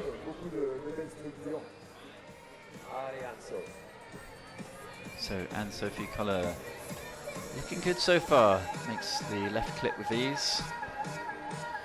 As we'd expect with all these athletes, no issues really with the quick draws. It's only when the pump really kicks in that they start to struggle slightly. It's a real skill for the athletes to choose when to clip. Do you clip when you first have the opportunity, or do you push through to a better hold? It's a real skill to try and analyse that, keep calm. And it's a move in itself, really, clipping at this level. It's when you begin out sport climbing, clip from wherever, but here it can be the difference between success and failure, figuring out the most energy efficient place to clip from. So Anne-Sophie then into this first crux traverse from the right to the left, cuts loose. Currently not using the right hook, right heel hook, excuse me. Taking on a little bit of chalk. We know that this section is a bit slippery. Seems to prefer to take a rest rather than heading into the next crux section. She's doing really well here to manufacture a bit of a rest, but do wonder if that's more of just a problem that she's facing with fatigue rather than having a rest. Makes good work into the right hand though. Here we go, up to the left hand.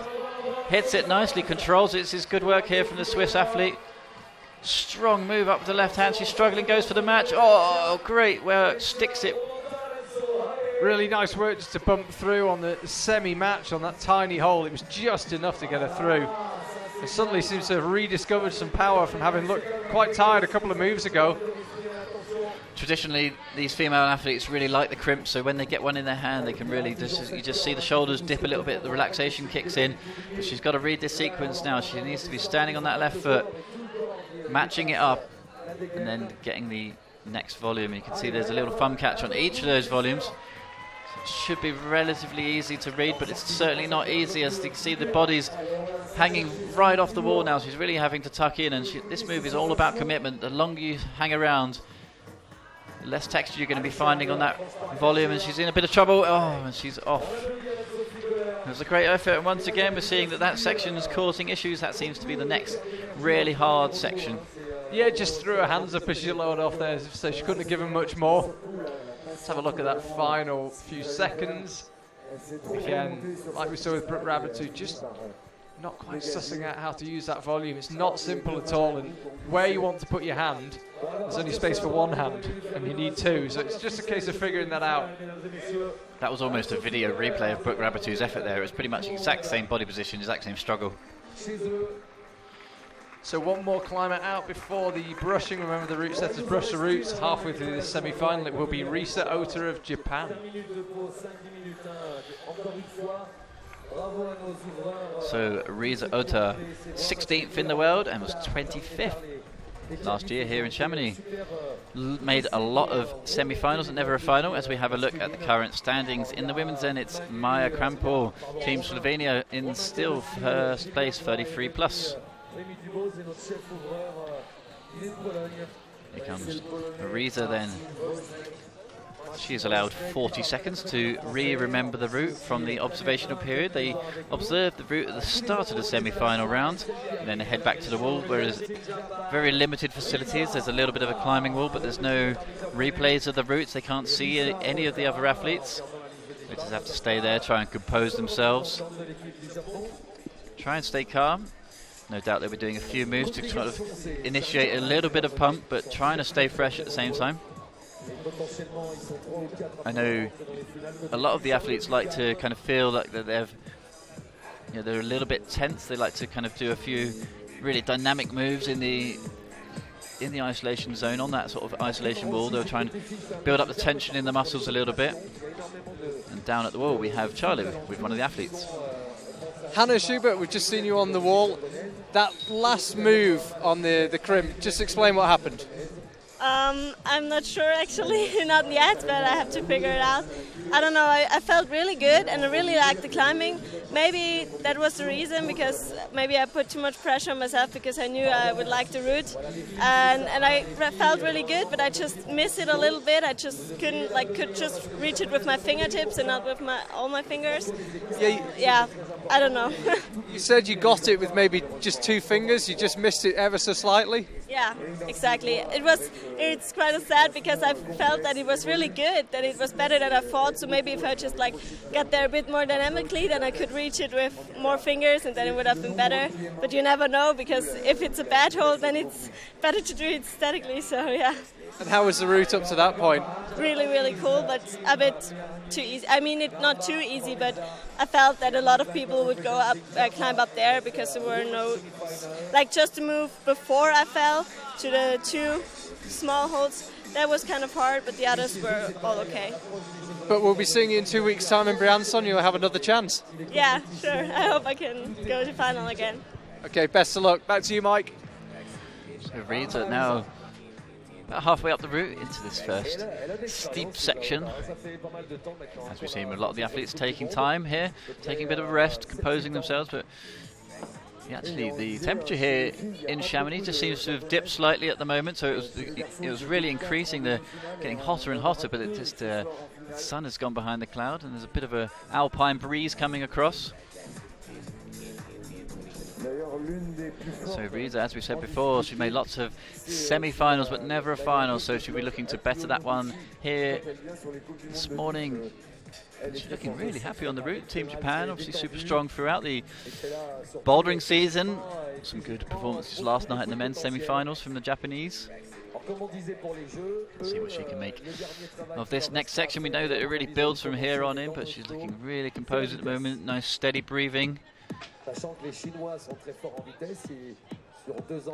Takes the heel hook with ease, reading the sequence lines here. Came up a little bit short on that hold, but not too many issues so far here for Riza Ota.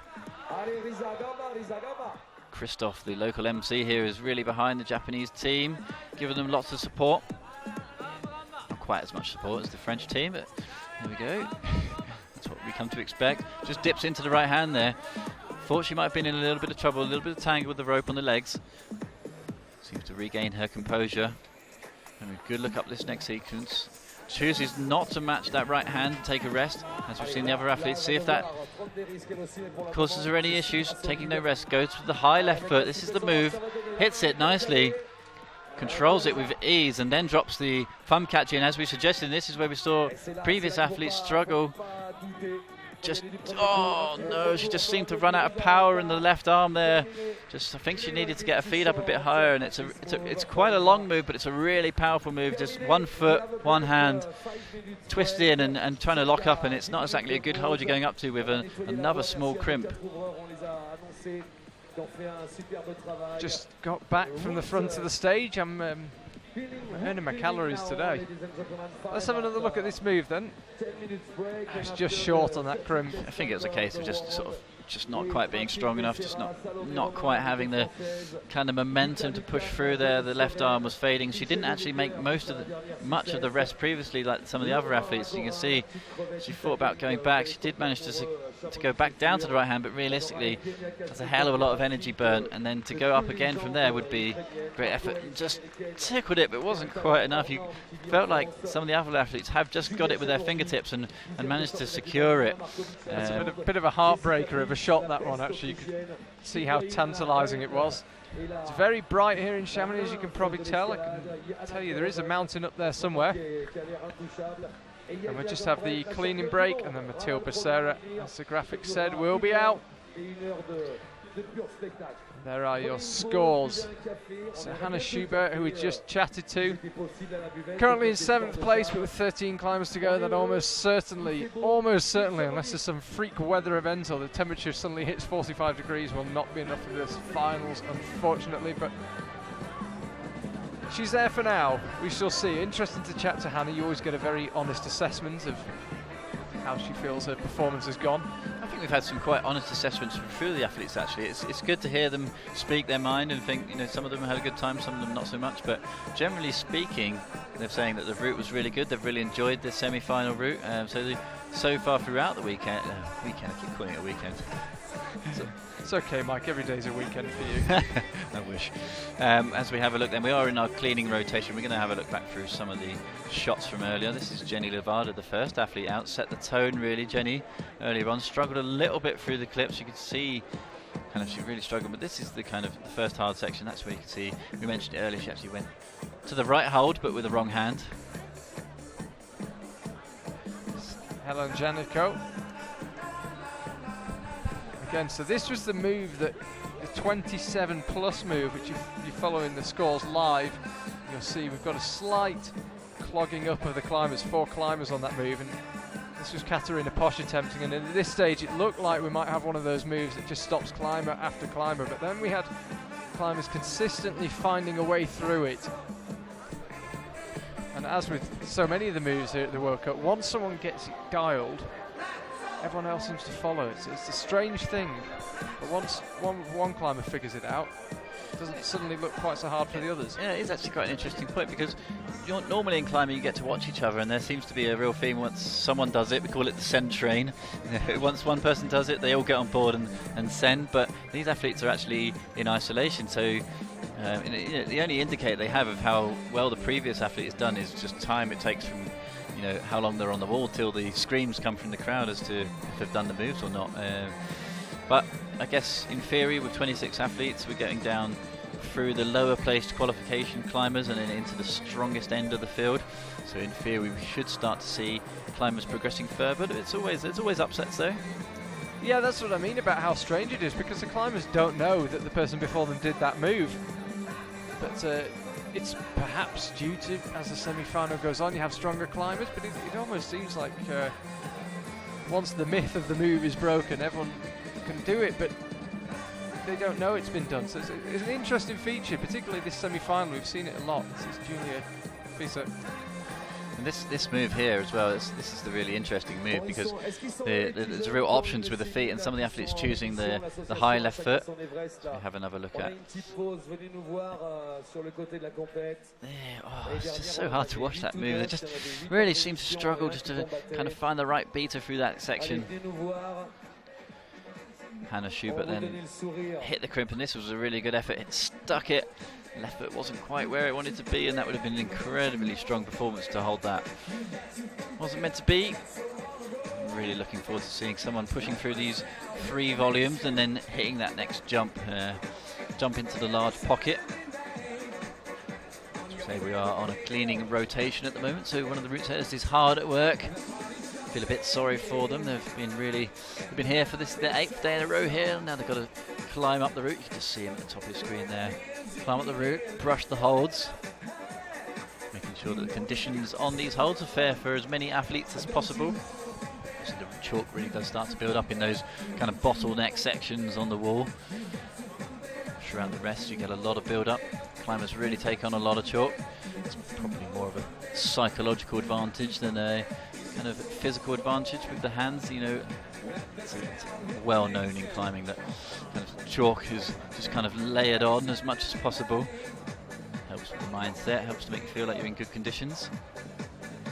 See one of our route setters working hard up there, checking all the conditions of the holds. You can just about see that foothold in the centre of that blue volume there. It's a dual texture foothold, shiny on the outside closest to the blue volume, and then the very tip of it is a bit of texture but not much. A really bad foothold in the super steep here, so we can see why some of the female athletes will be struggling with that section.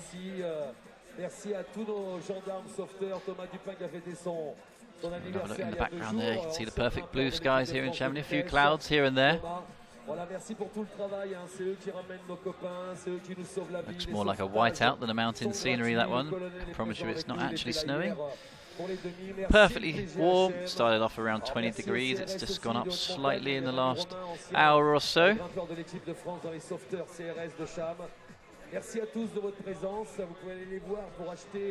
And we have Charlie here with Domen Skofic, the Slovenian legend.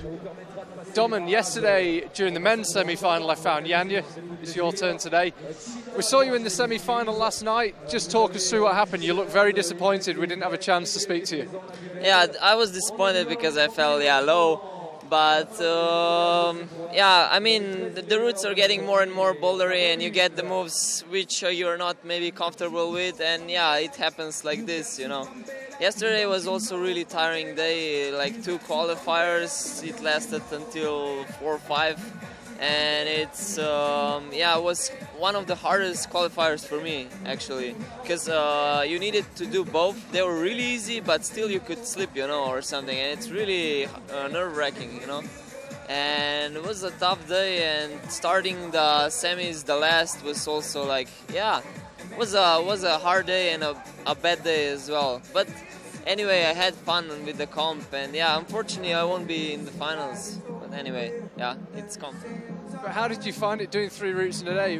You found it was a big difference from doing, for example, a semi-final and a final in a day? For me, it's better to have semi-final and final the other day, but it was already many times that was semi-final the same day as qualifiers, you know, and yeah, it was okay for me as well like that. It's just about, I don't know, how your mindset is that moment and how you go with the flow and everything, yeah. And how do you deal with the day? So on a day like yesterday, you had 3 routes to do. Do you try and stay warm all day, or do you take a break and leave the venue altogether? Explain what happened, because people were very interested in how you cope with 3 routes a day. Yeah, yesterday it was really tough actually. It was the hardest among all the comps that were 3 routes in a day, because actually I had like, yeah, warm up for the first one, and then I had like 3 hours to the next one. It was like, should I go and like take a nap, or should I stay warm? Or yeah, it was really hard, and actually was warming up not properly, because I went like in the ISO, warmed up, came here, and then I figured out, whoa, it's still an hour, and then I was like, oh, I didn't really calculate it right. And then was again like after I did the second one was, yeah, 1 hour, and then I had to go back in ISO, and was like, yeah, it was strange, it was hard to cope, yeah. And I know you've been so successful, particularly last year, won the overall World Cup title, but do you still feel like you're learning how to manage your body and how to perform best at a World Cup?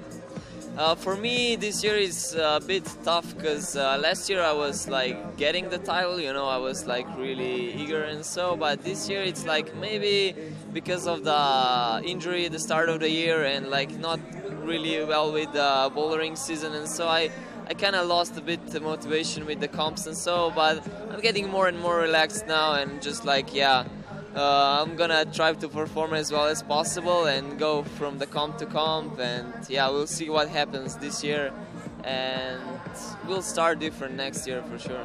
There's been a lot of talk about the mental side of climbing recently.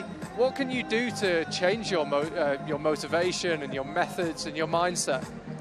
Just like going back to, you know, to the roots, like to enjoy, not to think about the results and so much, you know, because this really kills you. Actually, this year was definitely the problem, because, as I said, from the injury, trying to have the same results as last year is like, yeah, it would be even harder than winning the World Cup, you know, to sustain those results. And I made the pressure on myself. As I said, always the pressure kills me, and I always make you're always your biggest warrior to yourself. I mean, the biggest enemy. So yeah, I think you just need to stay calm and just like enjoy, and you see what happens on the end. Okay, last question. Yesterday I said to Yann, how is it watching Domen? She said, I'm more nervous when I watch Domen than when I climb. How do you feel watching Yann? Yeah, it's the same. I mean, I wasn't nervous at all when climbing. Actually, so many comps now, I don't get nervous anymore. It's just like maybe more like, you know, you get nervous when you're not motivated enough or so, you know. But when watching Yanya, it's for sure like my fingers are sweating and trying to crimp the chair and stuff. But yeah, I think like when I see if she enjoys, then yeah, I get relaxed as well. Well, she normally delivers. Normally you have nothing to worry about. So hopefully you can enjoy watching her today. Thanks for talking to us. Sure, yeah, thanks. See you in a second, Mike. Some great insights there from Slovenian rock star Domen Skofic, but the competition continues here, and we are into our top 13 athletes. French star Mathilde Becerra starts her campaign already good way up the wall, probably into the end of the first third of the route, working away through these pockets, and we've seen early on the athletes really relax through this first section, no real issues. I'm pretty sure we won't see anybody fall off through this first third. So Mathilde, just 24-year-old, obviously from France. Made a few finals previously in Arco and Cranch. She's actually 10th in the World Championships back in Paris. She's been competing for quite a long time, even though she's 24. Also not too shabby on the speed wall, Charlie. So another athlete hitting up all the different disciplines. Yes, increasingly common climbing the Olympics. It's kind of half scary, half exciting to think in just 3 years' time Tokyo Olympics will be upon us. But yeah, increasingly seeing athletes doing all three disciplines. Just quickly, while Mathilde rests, we will resume, but really enjoyed that chat with Domen Skofic. It's very interesting to hear that the motivation wavers. We've already mentioned it earlier on today. The climbers aren't robots. You can't always be in the zone. And I thought that was a really good insight from Domen. Well, especially the insight into the kind of the ups and downs between qualifiers. You've got a big rest between them, so you've got to come out there. You've got to try probably realistically one of the hardest routes you'll ever try in your life in really bad conditions. You know, just long rest periods, not sure to be kind of keeping it warm or chilling out, like you said. No such issue so far for Mathilde. Really comfortable on the early stages of this route, taking her time, quite a steady pace, a little bit slow potentially. Already pretty much halfway through her time. But we really don't think time's going to be an issue on this route anyway. At the moment, we're not seeing any athletes struggling for time. This is where she's got to swap her, get her right foot on there, stay front on and power through now.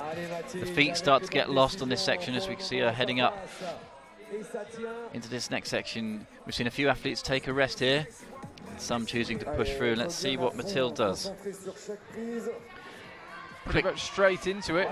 Quick dab of the left hand before moving on, and here we go then. This is the point where we've lost a lot of the competitors.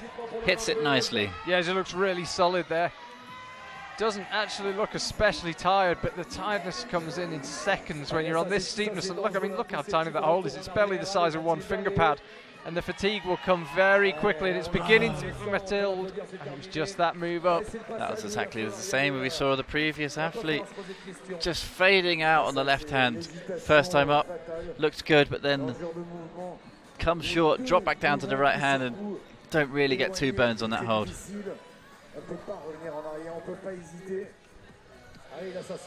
So slightly disappointing potentially for Mathilde Becerra there. French athlete not performing as she would have wanted, especially with her 8th in Villars. She made the final in the last World Cup, so pretty sure that's not going to be the position. Pretty much no chance for her making the finals here in Chamonix. But we have another athlete coming out next. Yes, second French climber in a row, Salomé Roman. Salomé, we mention it quite often. One of the smaller climbers. You'd just be interested to see how she copes with that move through the roof.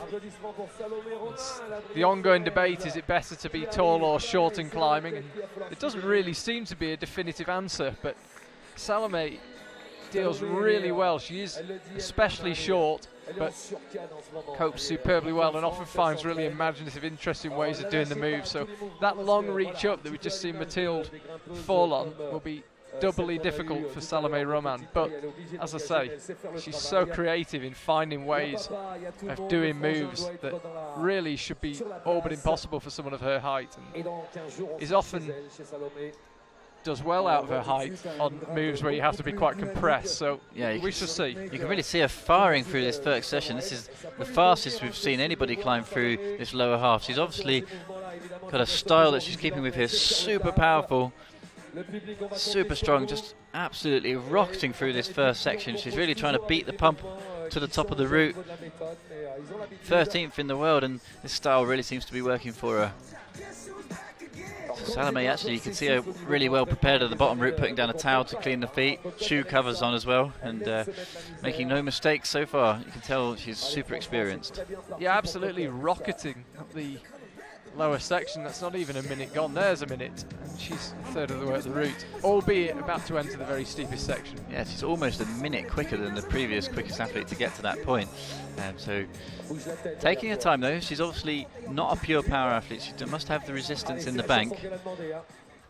Take the time to rest. I'm sure she'll relight the engine and push the accelerator through this next section. Seems to be her style. Just making the most of the rest. Briefest of pauses, as we've said, that's such a steep section of wall. Really nicely done there as well from Salome, just so controlled. Takes a look at this next section then. As we know by now, this is where your sort of last opportunity before the meat of the route really kicks in. Looking solid so far though, you can see on the face, nice and relaxed, nice and calm. Huge French contingent here in Chamonix, as you would expect. Their quota of climbers can be bumped up, being in their home country. Some interesting geography around Chamonix. It's only just in France. It's just through the Mont Blanc tunnel through Italy, and 20 kilometres over the Col de Monte, you got Switzerland, but very proud French town. So Salome launches out left. No problems up until this stage, but as we've seen with so many athletes, you very quickly get tired, and that's really just a foothold, but she managed to get something out of it, and now she'll use it for what it was designed for. She'll clip from here. She was really doubting where to put the feet there through that section, but she regained her composure. Slowed down a little bit here. Oh, you can see the strain on her face as she fires up for the right hand. Has a look. Hits it nicely. Crowds right behind her. This is a move that will look an awful long way for Salome Roman, but she seems to be using her feet well. If she can go from there, if that right foot is useful, I think that was get some joy. A real problem there. She went for the right foot through where the other athletes have had their left foot on that hold, and once again that pushes you right off the wall. It really, you can see her just trying to twist the knee in, and as she twists, it just pushes her further and further away. And because it's an angle change, she's going over the lip there. She really needs to get as close to the wall as she can. See the strain on her face. Just another athlete lost on that move, and it's really sort of 2 or 3 incredibly hard moves in a row there. Salome Roman then probably not enough. That earlier pace looked good, but unfortunately stalled out. Yeah, interesting. That was the move I was interested to see her attempt. She did try a new method, put the feet up onto the black volume, but as you say, that just pushes you off the wall. She's just waiting to have her stuff brought down to her, her shoe covers. But yeah, fortunately didn't quite work out for Salome Roman. And out next, a member of Team Slovenia, Vita Lukan, is out. 2 more Slovenians still to come after Vita. We've already had one in Mia Krampel, who is up there, 33 plus. So we've still got 3 more Slovenians to come, including Vita Lukan. Later out, 5th from last, we'll have Mina Markovic. Yann Garnbret will be out last. It's really interesting to see Team Slovenia. They're such a small country and so many dominant athletes. It's incredible, really. And also, while we're in the capital of mountaineering, Chamonix, it's worth mentioning Slovenia has, in a way, dominated mountaineering history as well. Particularly in the greater ranges. extraordinary country. Yeah, they must have something in the blood of Slovenians to make them extremely good competitors, great athletes, and obviously we had an interview with Domen Skofic there. It wasn't meant to be for him, but with, like you say, Mina Malkovic, Yann Gambra still to come. The current leader is Slovenian, and it's our 4th Slovenian athlete. So let's see if we can have potentially more than one Slovenian in the final. It's a pretty strong bet, I would say, to have a couple of Slovenians in there at least. Well, you'd have thought Mina Markovic and Yann Gambra could and perhaps should make it, but Vita could certainly make it 3. Well, she certainly could, because she's actually won the European Youth Cup in 2017, so she's already on form this time around, 2017. And Mia Krampel, of course, currently leading the way. So 3 could be 4. We shall see. Long way to go. We're only on the second Slovenian climb. Let's not get too carried away. But Mia Krampel currently leading the way. And Vita Lucan and Mina Markovic and Yann Gambra. Definitely a lot of love for us, for the Slovenians from us here. We don't. Great set of athletes. Let's see what Vita Lucan can do on this women's semi-final route here in Chamonix. And I thought she was going to barely pause at all, but I think she's going to take the briefest of rest. They're reasonable, those volcanoes. You probably won't get much energy back, but you probably won't burn much either by hanging around there. It's just an opportunity to regather your thoughts, shake out, have a good chalk up, and then launch. And there's something resembling a rest on the next hole, the 2 bolted together that you can see just there, top left of your screen, just to the right of that quick draw. She looked like she was struggling with the method, just a little bit there, to a slight pause. Obviously, she had to get the really, really high right foot, which seems a little bit unfeasible until you get it up there. Then you drop the knee and it all comes good again. So a slight pause, slight early panic for the Slovenian, but seems to have recomposed herself. Not too many issues. Takes time to have a rest, shake it off. And talking of Team Slovenia, they actually won the overall rankings last year. Good effort from the Slovenians, so let's see if they can do that once again. See, putting in a good show here. Give themselves the best opportunity to take that crown once again, and here Vita heads into this next crux section. Come on, Vita. Yeah, it'd be great to see a climber really get into the last dozen or so moves on this wall. And here we go into this next section. She's got to figure the feet, goes for the low left foot option. Oh, hits it with speed and with ease. Really firing through now. She looks like she's tired, but she's fighting fast. Gets a heel hook. I think she's going to really struggle here. Nicely done, but it's hard move. Oh, no. That was interesting when she got the heel hook. My initial thought was, oh, that's a good idea, but then you could see just how poor that volume was. It just didn't quite work, but the thought was there, and you could see the fatigue was kicking in. It was just a case of trying to find a way to deal with it, but importantly, find a way to deal with it quickly before it gets any worse. You could see then, with the heel hook in, she went for the match, and if the next hole was actually slightly further to the left, I think that would have been a really good method, but because she had a lot of the weight down low and left, the hole was actually up high and right, so to be able to gain the momentum and fire up, and that hold is not exactly a good hold for matching either, so see, it's a really great method, but then it faded out. You can see the left arm completely bent, and how crossed over she is there. Great shot and just tantalising.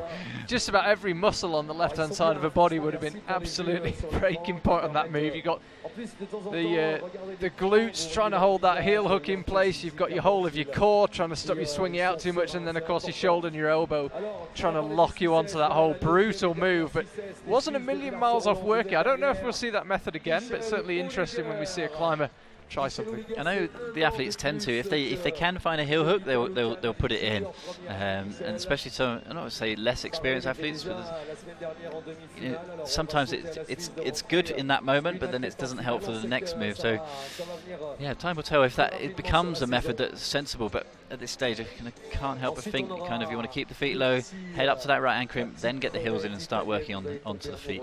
It's great having that close-up camera as well, because what we're seeing is in the athletes' faces, and from being able to just be a couple of meters away from them when they make that move, is a feeling that will be familiar to most sport climbers, which is where you do a move and you pat yourself on the back and then you realise you can't move.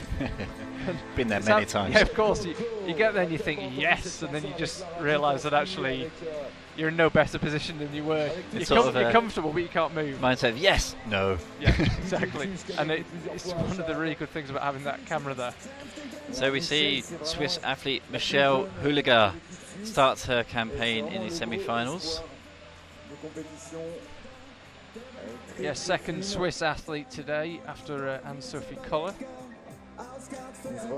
Switzerland, perhaps not quite as strong as Team Slovenia, but quietly get on with it and have a good spread of athletes across all disciplines in men's and women's competitions. Of course, they have the reigning world champion in bouldering, Petra Klingler.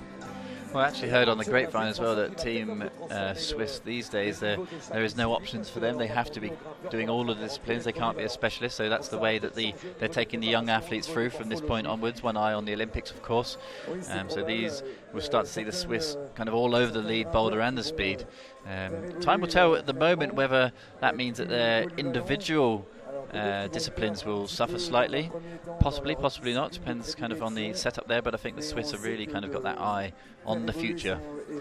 Well, this is an evolution that the whole of climbing is going to go through. As people do all three disciplines, does that mean the standard in each discipline will lower because people are having to concentrate on the three different things? We shall find out. Team Switzerland taking the Olympics seriously 3 years out, as you need to do if you want to be a contender. Well, you guys at home, let us know what you think. Hashtag IFSCWC. Will we start to see the kind of the strength of the overall athletes in each discipline drop as people concentrate on more than one form of climbing? Let us know. Have a little chat about that one. Tous les grimpeurs vont descendre, on l'encourage s'il vous plaît. Allez, Michelle Huliger, la dernière Suissesse. Je crois qu'il est là d'ailleurs, notre entraîneur national Sylvain Chapelle. Il surveille. Et Nico, pour l'instant, c'est pas pire. C'est bien la phrase des Suisses. Now she's just making the most of that final rest. Profite de ce temps de relâchement. Looking composed with the mountains of Mont Blanc in the background.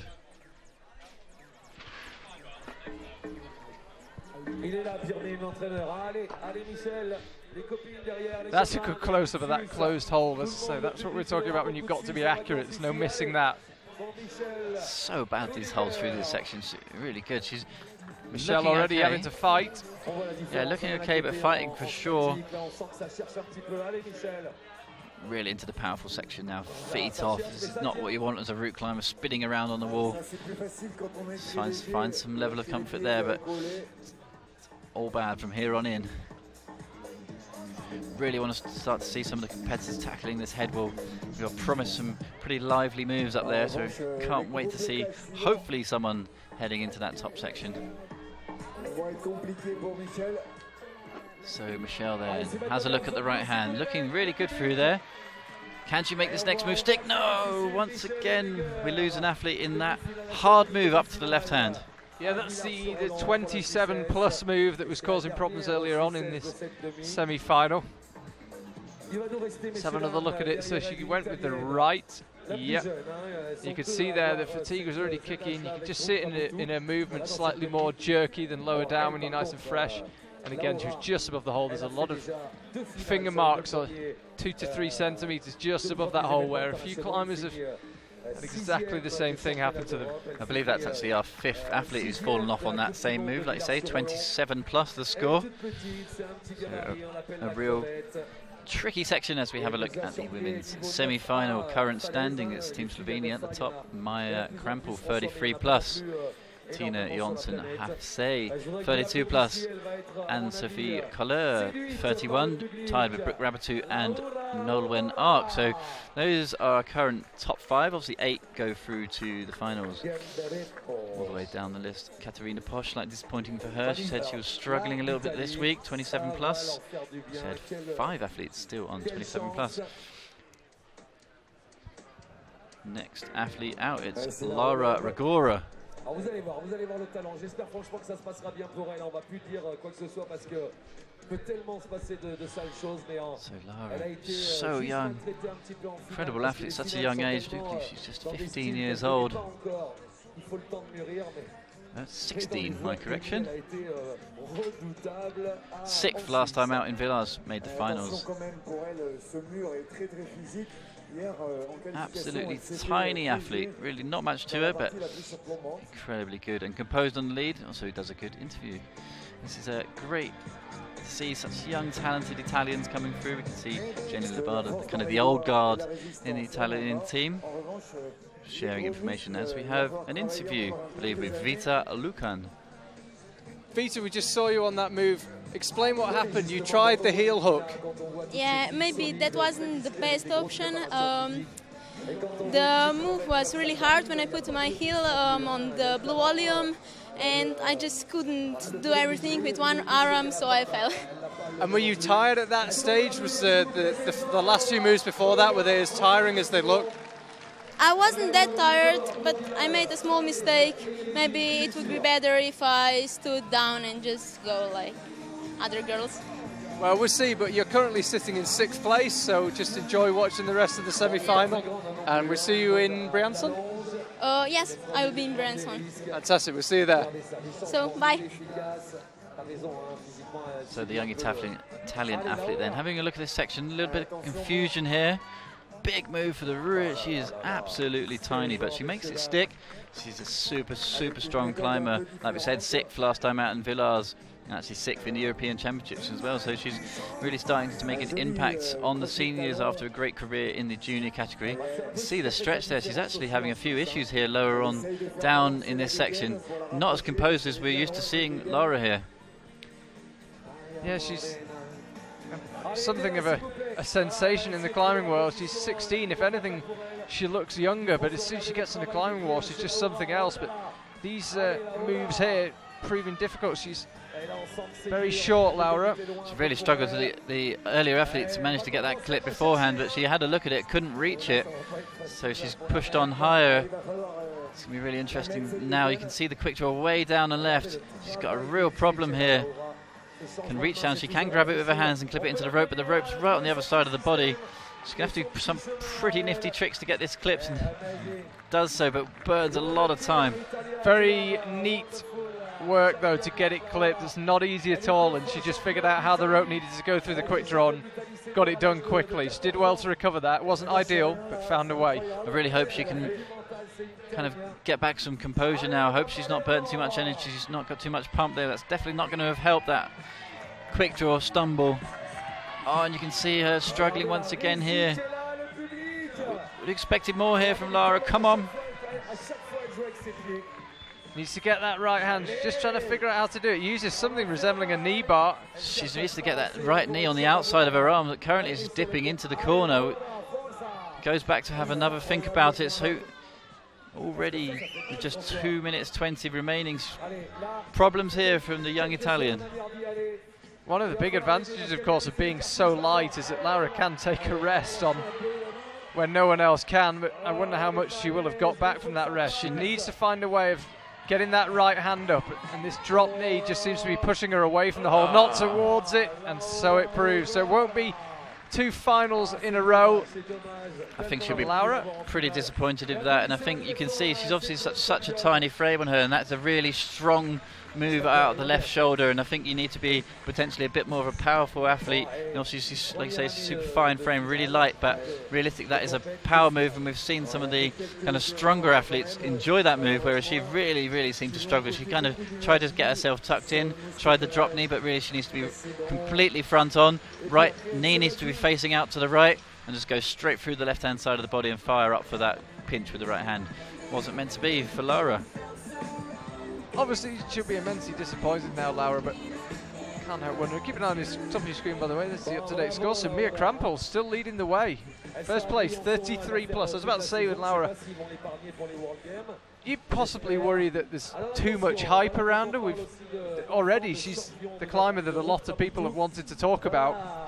Might not be the worst thing in the world for her to have a bad day at the office and the hype slightly dies down, because right now she is one of the most talked about climbers in the world, and it's not necessarily a healthy thing. So perhaps with the benefit of hindsight, having a few up and down results might not be the worst thing in the world. Just keep her out of the spotlight and she can progress quietly. It's hard to believe it's less than a week ago she'd never even climbed in a World Cup. Yeah, I mean, to me she looks like a traditional resistance climber, like a real pure route climber, and with the style of these routes more and more these days, with the bigger moves, the powerful moves, she's going to have to try and put some of that into her armoury if she wants to push into the Senior World Cups. It can't help but think.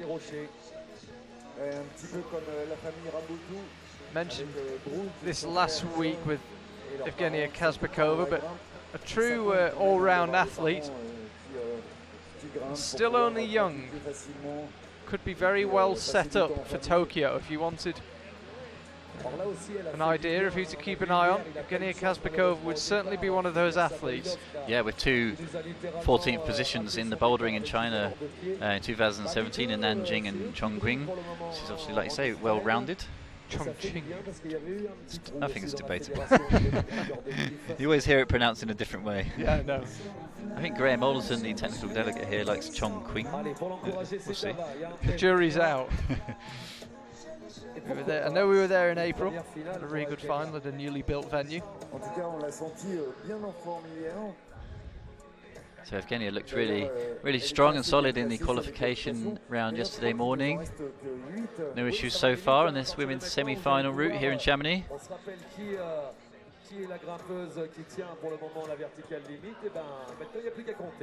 Voilà, 8, ça veut dire que maintenant, toutes celles qui vont monter au-dessus du mouvement là-haut, hein, vous vous souvenez. It's pretty good, it's pretty composed so far. Choosing to make the most of that rest. You can actually see quite an interesting bit of footwork on the right foot there, the inside toe hook. Yeah, quite strenuous on the knee. That you don't want to put too much weight through something like that. That's an easy way to damage your knee, but she used it perfectly. Yeah, she looks like she's got a really good set of footwork. You can actually see her dragging down that sort of capped holds. Into the slot. Power to spare. She actually went past the small slot, and at this stage, and this is a compliment, this is a very steady ascent from Evgenia.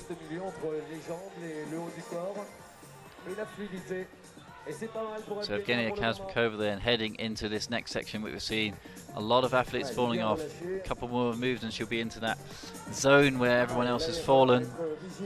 See wearing the watch on the left wrist, keeping an eye on the time, and plenty of time in the bank, so hides for the high left foot. Oh, no issues, still got a bent arm on that. Into the full crimp, decides not to use the thumb catch, doesn't need it. Evgenia looking really solid so far. Let's start to see if we can see someone impacting the head wall here in Chamonix. Yeah, again, power to spare on those moves. Went above the what's now becoming known as the 27 plus move, dropped onto it, didn't seem to matter. But now the power will really tell. Now the stamina will come in. Finds the switch on the right hand before going to left hand. This is a great effort from Evgenia, looking really composed and so strong. Yes, new high point. It's the first time we've seen that hold stick. Come on, Evgenia from Ukraine. Looks like we've got a bit of a show coming up here, Charlie, into the head wall. Yeah, first good look at this head wall. This is what the crowd have been waiting for. I'm sure you guys at home have been looking forward to seeing the upper section of this route, and Evgenia Kazbekova. You can see the fight is pretty real up there now, really into the head wall of this semi-final route, really starting to struggle, but looking solid. Come on. So that's the second to last quick draw she's just clipped. You can see that the last quick draw before the top is just to the right of those true triangular volumes, and that was close from Evgenia Kazbekova. Comfortably the highest point. Mia Krampel will drop down to second. That was a really good burn, and the crowd really appreciated that. It's going to be interesting to see if that's enough for finals. It really could be, but I think there's 8 climbers still to come who are qualified higher than her. So with 8 going through, it's going to be really tight for a spot in the finals later on this evening. But a great burn from Evgenia Kazbekova there. Really good fight, and read the sequence really well all the way. Looked really solid, looked composed. 7 climbers still to come, actually, so that means Evgenia Kazbekova is into the final. Yeah, that's it. I mean, you've got to be happy with that. Great result. Yes, superb. So she'll take the lead, and we see it there, 36 plus, 3 moves clear of Mia Krampel. So that means we're already at the stage where we can start guaranteeing who will be appearing under the lights here in Chamonix tonight, and Evgenia Kazbekova will be there. She's first with 7 climbers to go. That's a great result for her. She's obviously world ranked 19th, so to get through to the finals here in Chamonix is a good innings. And to get to the final with so much to spare. If she wanted to guarantee a final place and be able to enjoy watching the rest of this semi-final, she needed to take the lead, and she did it. So Margo Hayes, first woman to climb 9A+ outdoors, and an athlete that I know a lot of people are really looking forward to watching. I mean, outdoors and competitions, so we've talked about this a lot around the arena with the athletes this weekend, and you see it all through all the different disciplines. The bold and the lead is climbing outdoors is one thing, but being good at climbing competitions is a completely different ball game, and you see a lot of very, very strong rock climbers not getting anywhere in the competitions on the plastic. But that's Margo Hayes. She's obviously challenging herself outdoor on the rock, on the competitions as well, which is really good to see. So her 6 minute begins. 6 minutes as well in the final as of this year. As I mentioned earlier, we haven't really seen a competition yet where time has been a factor. We had a short wall in Villars, relatively medium-sized, I would say, here in Chamonix, but very steep. I don't know how much time will be a factor this evening. We shall see. There's a lot of anticipation. You can see everybody really focused on Margo Hayes in the square here in Chamonix. You know, obviously the first female to climb at 9A+ outside, so she's a real celebrity around these parts. Yeah, I think a lot of people in the wider climbing world became aware of her that might not have been before that. As you say, she has become a climbing celebrity very, very quickly. Still very young, but very promising climber in the competition scene as well as outdoors. Well, definitely with first places in the lead and the Boulder Youth World Championships in China last year. You know, she's no stranger to winning competitions, as well as obviously crushing it on the rock outside. So Margo then, good pace so far through this lower section into the steep.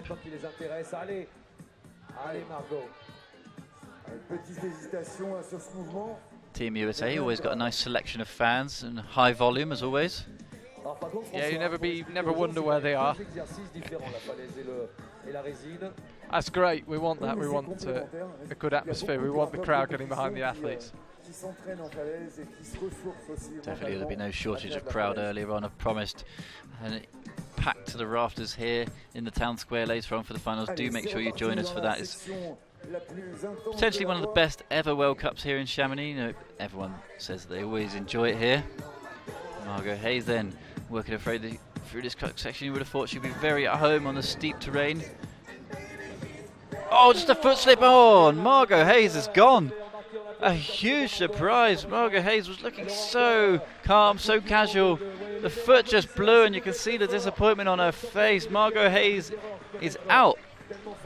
World Cup here in Chamonix. Absolutely gutted. Margo Hayes, and you could just see she just was so in control, so smooth. She was just setting her feet to the crossover and just ping, she was out of there, and that was it. Charlie, a real upset here, an early drop from Margo Hayes. We would have expected a lot more. Yeah, she was a climber I think a lot of people had high expectations for, perhaps unrealistically high. Let's have another look what happened here. We're putting a lot of pressure on her, but she was certainly a climber you would have thought was capable of making finals. She had the exact method that all the other ladies have used, just sticking onto the left foot. Potentially some of her foot swapped on that hold and gone off the right foot. Maybe that was it, but she got stretched, she crossed over. I think with the left foot on, going over quite far to the left with the right hand, she really twisted. That might have just twisted the foot off the foothold. And that was it for Margo Hayes. Big, big disappointment here. The crowd really gasped when she fell off. That was a real surprise. Elle était 6e au championnat du monde, c'est l'une de nos meilleures françaises. Applaudissements pour Julia Chanourdi qui fait son entrée. Julia Chanourdi, pareil. So the next athlete out, another French superstar, it's Julia Chanourdi. Let's see what she can make of this semi-final here in Chamonix. 10th last time out in Villars. Ranked 6th in the world, so really, really good climber. She's made 5 finals since becoming a senior in the lead. So we have Charlie down at the wall with Evgenia Kazbekova. Evgenia, fantastic to watch. You're already in the final. Explain those last few moves. That was an amazing fight. I didn't expect from myself that, so I just wanted to do my best, and I did. And at the end, were you really feeling tired? What happened on that last move? It was hard to tell. Yeah, it was like I have no power there at all, no energy. So yeah. But you enjoyed climbing. It looked like you were having a lot of fun. Yeah, that was my main goal. Like just have fun and enjoy the climbing. So I'm happy that I could do it.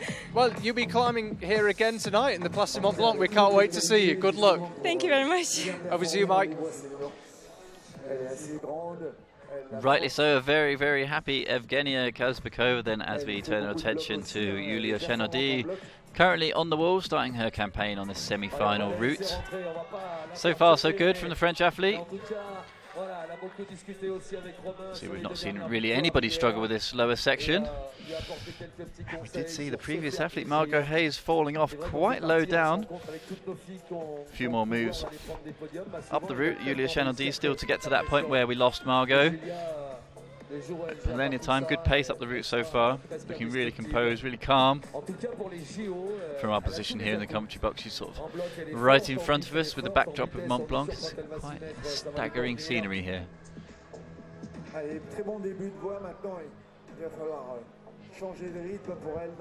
Yulia Chenody, sixth to last climber. It always seems to be the way in the semi-final, where it feels like you've got all the time in the world, and then suddenly you're down to the last six. And so it's proving today. Only one more climber after Julia who didn't top both routes. Muna Markovic is the last climber who didn't top both routes, and the final four topped both qualifying routes. That was yesterday. The men climbed their semi-final after the qualifiers. The women had a night. But they then have to climb the finals on the same day as their semi-finals. So here we go with Yulia Chenody in this section. Hits the crimp nicely. Looks like she's struggling for power a little bit. Nice and composed through there though. Good technique, taking on some chalk. We're really starting to see some athletes fighting through this top section. Come on, Yulia. It's not the most comfortable position to clip from, but we've saw him with a couple of athletes slipping off this next volume. It's good to have it done. Julia, of course, won't know that, but a real sort of no real hesitation as to the method through here. But as I say that, she seems to be struggling a little bit. Oh, just seemed to lose contact with her volume there. She's really started to pump the hands. Means she's really trying to find some friction, and so close. I thought she was going to do a bit better than that, to be honest. She was looking really calm and composed. I thought she was going to go quickly out, then seemed to have a bit of a hesitation. See the strain on her face. Really fighting that slippery volume. We've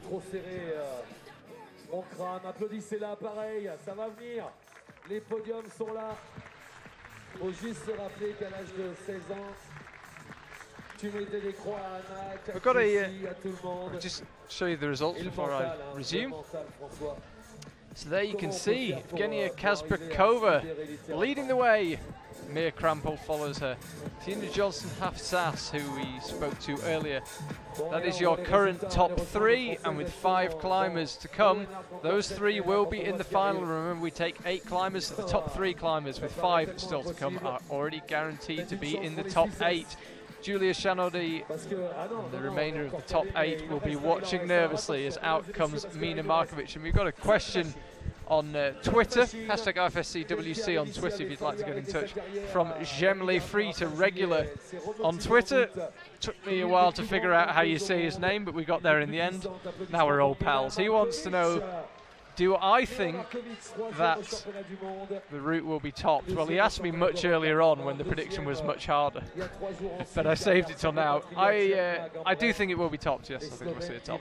Yeah, we're seeing a few of the athletes really starting to push into that really bouldery top section, so yeah, I would really like to think so, and this is someone who could definitely do it.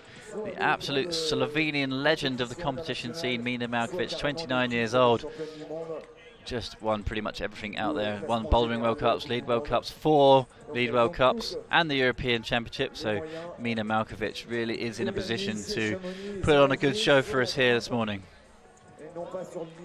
20 World Cup wins in the past for Mina Markovic, plus 2 boulder ones. Staggering. Not won one since 2015 though, and has been training like a demon apparently for the first half of 2017 with the expressed purpose of getting back on top of the podium in a World Cup. And you can really see the training paying off. You know, Mina Malkovic's physique is quite incredible. You get a close-up of her shoulders and the biceps, just such in-form athlete. Mina Malkovic, so consistent through the years. Obviously, like I said, just dropped off in the last year or so, but should always be a contender for a finals position. Second last time out in Villars, so maybe she'll be looking to better that. Can she beat her Slovenian compatriot Yann Ugambray? Mina Malkovic, no issues so far. Steady pace as we used to with Mina. No major problems. She's starting to fight a little bit. You can see the strain on her face, just making sure that she gets every hold, making sure she makes no early mistakes. Yeah, there was an interesting feature of seeing Mina Malkovic last year. For such an experienced climber, she often had a few issues. Route reading looked rusty, which is hard to imagine, but in Villars that certainly didn't seem to be the case. We shall see. She's one of those athletes who potentially looks like she's struggling on occasion, but always seems to fight through. I think that's just her style. She's obviously pretty fluid, but she seems to kind of have a bit of a fight, have a bit of a struggle, but just keeps it going and going and going. And we really hope we can potentially see a top here from Mina Malkovic. So that's the 27+ move, and she's stuck it. Now it's a way of figuring out how to get to this crimp. You can see she's tiring though. Oh, the right foot option. Oh, she's out of there. Once again, we've seen a climber put the right foot in, body falls backwards, and big issues and a big upset here for Mina Malkovic is out early in the semi-final route. Potential real disappointment here. As you can see, as she goes for the right foot option, you see that the actual right knee scrapes against the wall. She realised it was pushing her off. She tries to get it away from the wall to get the right hand closer to the crimp. It's not meant to be, and she's out there. Real disappointment on the face from the Slovenian superstar. Another upset here. Just lost Margo Hayes early in the competition. Now Mina Malkovic is out there. We are down at the wall with Margo Hayes. And Margo, I'm pleased to see you smiling. You've only been off the wall a few minutes, but when you look back, how do you feel about that? How that went? Definitely didn't go as well as I wanted. I felt strong, and I came off anyway, and sometimes that happens, but honestly, it's a privilege to just be here in Chamonix, this beautiful mountain town, climbing with some of the strongest climbers in the world. The setters worked so hard to put up these routes for us, and it's just, it's a great opportunity, and I'm happy to be here. When you arrived here in Chamonix, did you have any pressure on yourself, or was the goal just to enjoy and see where it got you? My goal is always to top all the climbs at a competition. I think, everybody here has expectations for themselves, but it's important to just try hard and enjoy each climb. And although I'm frustrated with how I competed on the semifinal, there's the next one, and I'm excited to watch tonight. And this is a good learning opportunity for me, and psyched for Briançon. And where do you think you went wrong on the routes this morning? Honestly, I felt great. I felt really strong. I didn't feel really tired at all or anything, and I think maybe I should have just set my foot up better because I hopped off, and so sometimes it's like that, and disappointing for me, but it was, I'll learn from it. So. What is your competition schedule? Which World Cups can we see you at this year? It's been a little bit up in the air. I've had a few injuries here and there that I've been dealing with, but I will be in Poland for the World Games, and then I will be in Briançon and Arco, and then the other ones I'm not sure yet. We'll see. Okay, well, we will see you in a couple of weeks. Good luck for then, and enjoy watching the rest of this competition. Thank you so much. Thank you. A fantastically positive attitude there to a disappointing result from Margo Hayes. That's what we want to see, as we see Jessica Pills, one of the 4 athletes to top both qualifying routes in the qualification round yesterday morning. So the top 4 athletes all tied after the first round, with 2 tops. So we see Jessie Pills Nice and steady so far, good pace. 5th last time out in Villars. Has actually been competing for quite a long time with her first World Cup back in Imst in 2012. And she actually made every single final in the 2015 Lead World Cup, so staggeringly consistent athlete. She was struggling with injury, but if it was affecting her, she's certainly not letting it show. Had a good day in Villars. Topped both qualifying routes yesterday.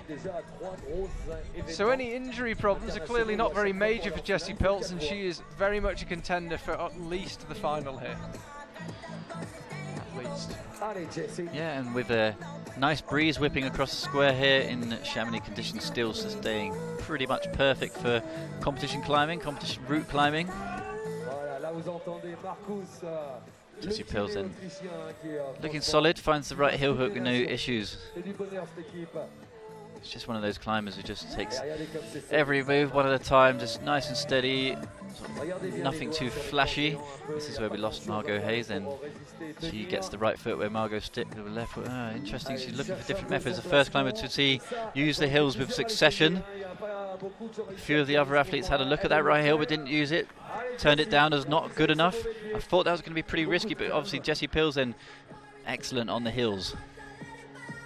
Still looking composed at this stage as well. You can see just a gritted teeth, just the move before that. You can see she is having to fight, but keeping composure nicely. Sets up for the big move with the left hand, and as you breathe a sigh of relief, so this is where we lost. Just about stuck it. And she's also going to try the heel hook method. Oh, this is going to be really interesting now. What's going to happen? This is what we saw from Vita Lucan. Tried the heel hook method and it didn't work. Does it work for Jessie Pilz? It does. It looks an exceptionally powerful way of doing that move. She just looks so strong at the moment, Jessie Pilz. We've seen other people struggle with the exact same method, but she really just seems to take it all in her stride. But you can see her concentrating now. This is where it's going to get interesting. Can we see an athlete push a new high point here? Looks like she's got the method down. Focuses nicely on the next hole. Come on, Jessie Pilz. Oh, she dips ahead. Tries to find the reach. Really straining hard. Come on. Just needs to swap that right hand. There it is. Gets it, but had to try so hard. Easily enough for finals. Jessie Pilz then sticks it one more time. Come on, Jessie. Can we see a new leader here? Jessie Pilz has gone feet first, taking a little bit of a moment, taking a rest. Jessie Pilz gets this next draw. We've seen it clip once before. So, taking a moment to breathe. 1 minute 50, plenty of time still on the clock. We saw Evgenia Kazbekova slightly higher than this, so this will put her currently into second place, I believe. Can we see a top here in Chamonix in the semi-final? The crowd is all waiting in anticipation. See a few moves up this black volume, then transferring to the right. Quite hard to read this section, really physical. Plenty of time though for Jessie Pilz, come on. She's heading up to those two triangular volumes. See them there, immediately right at the quick draw, but it's a long way from where she is in terms of moves. She's got to find a way of levering her way onto them. This will be the lead for Jessie Pilz. Great work here. She's so physical, just a mantling off that left-hand volume, straining through the left-hand side. She won't know it, but whatever happens, we'll be seeing her this evening in the final. She doesn't know that, of course. She'll keep fighting. Really struggling to transfer the weight now onto the right arm. Just went for a bit of a flap at the jug to finish, but that was a great effort. And we'll be seeing Jessie Pilz later on tonight. You could really see she was just sort of got herself wedged up against that volume. We actually saw quite a similar move in one of the men's qualifications you may have picked up in the highlights of that round earlier, but Jessie Pilz then just was a really good burn, but just stalled out at the top there, couldn't quite find the method to push across to the right. I'm guessing the hold that she was actually going to on the side, the right hand side of that volume really isn't really much on offer up there. No, and I think Jessie actually just had a quick look at Team Austria, and I think possibly got the thumbs up to signify that that was more than enough. She lowered off, obviously not knowing where that left her. And I think I'm just having a look at where she glanced into the crowd. It's where Team Austria is sitting, so I suspect someone gave her the good news, which is that she is in the lead. 37 for her, so no top so far. 37 for her, 36 for Evgenia Kazbekova, Mia Krampel on 33 plus. Tina Jonsson-Hafsas is in 4th place. That top 4 is going into the final, as is Julia Chanaudy in 5th, because we only have 3 climbers still to come. A nervous wait for Anne-Sophie Koller, Nowen Ark and Brooke Rabatu. So out next, the Korean superstar Yann Kim. Yeah, we saw her in Villars. I mentioned that time hasn't actually proved to be a huge issue so far. Jane actually fell, but I think she was the one athlete that looked troubled by the new 6-minute rule in Villars. We know she's got that very slow, steady climbing style, and when your natural style is to do things a certain way, it's very difficult to relearn a method. I mean, Jane is used to having 6 minutes when she's in the semi-final, but it didn't look like she adapted especially well in Villars.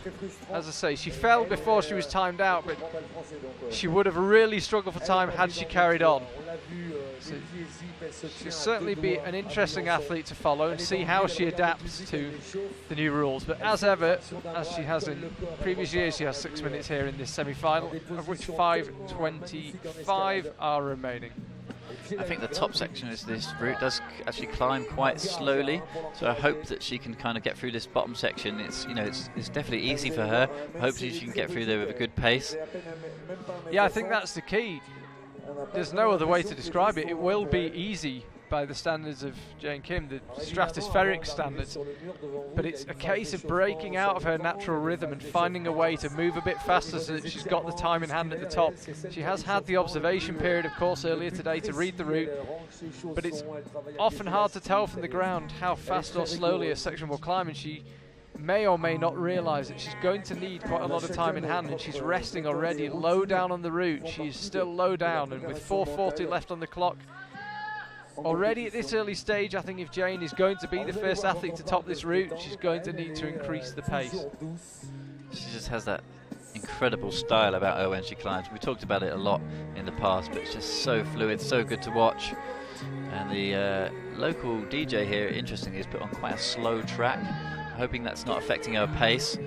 I'm sure she's kind of in the zone. She will block that out and just kind of continue. She knows exactly what she needs to do. As you can see there, pretty much on every move, she takes a chalk, takes a rest. So, Yann Kim, can we see a top here in Chamonix? Only 2 athletes left after her. Yann Kim, slow and steady, just under 4 minutes still remaining. Halfway up the route here in Chamonix.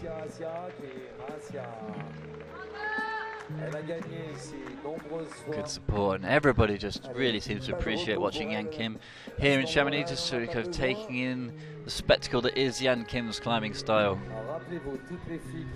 Super composed, so solid, so strong. Every foot placed perfectly. Fires up for the left hand and does well. Has a look at the options for the right foot. Goes for the right foot. Onto that small screw on. That seems to be the most consistently successful method. Let's hope she doesn't have any issues on this next section. Still time in hand, doing okay.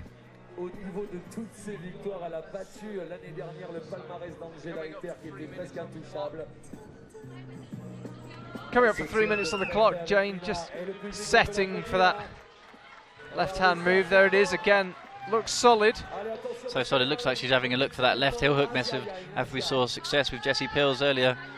Decides to leave the left foot over there but not use the hook, and so strong up to the right-hand crimp. It's a really fine effort so far from Yann Kim.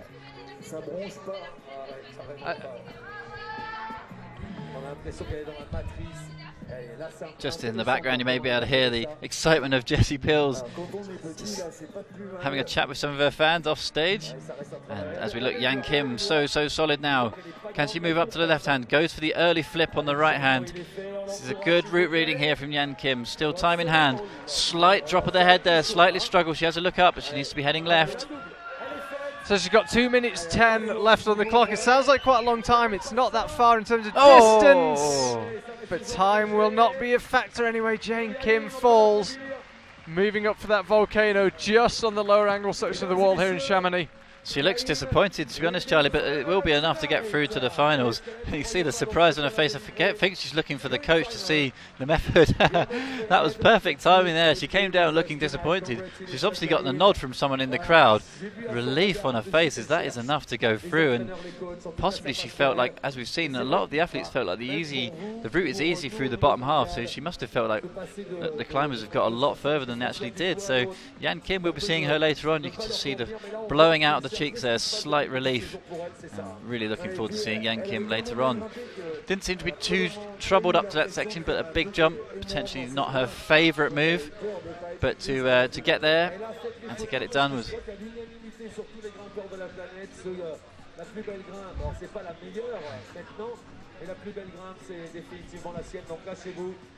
And we have Jessie Pills down at the wall.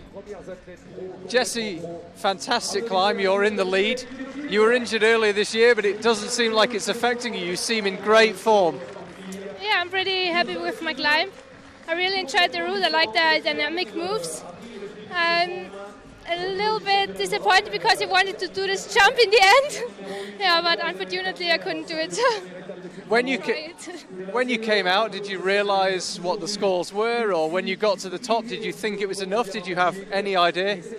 No, I didn't hear anything or something. I don't know, and I didn't know in the beginning, and yeah, I'm pretty happy now. And that, when you were on that black volume, we could see you pushing. It looked really physical. Just explain what the last few moves were like. Yeah, it's really hard to push from the black volume to the next hold, and then I think you can jump a little bit easier to the next hold. And yeah, I think Yann, you can do it, and I'm pretty excited to see it. Well, we're also excited to see you in the final. And little prediction there for Jessie. See things, Yann, you can do it. It's actually pretty cool there to see a competitor. Really looking forward to seeing Yanya come out. So there's a lot of excitement about Yanya and a lot of excitement about this route. The athletes really seem to be enjoying it. They like the style, and they all really wanted to get to this top dyno. We've not seen anybody getting into that yet. That was so close for Jessie Pills. Two more moves and she would have been able to set up for that jump. But she's predicting Yanya Garnbreak could get there. She will be out next, but at the moment we have Anak Verhoeven, the legend from Belgium, so consistent throughout the World Cups. 2 World Cup wins in 2016 and the European Championships in 2017. So exceptionally consistent athlete. I hope we see some consistency up this route for Anak Verhoeven.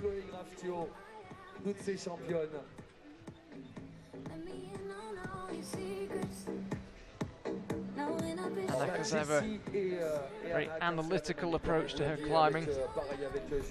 Tries to measure her pace and the rhythm she's climbing at. Studies the route in real detail. She's one of the most scientific, methodical climbers we see on the circuit.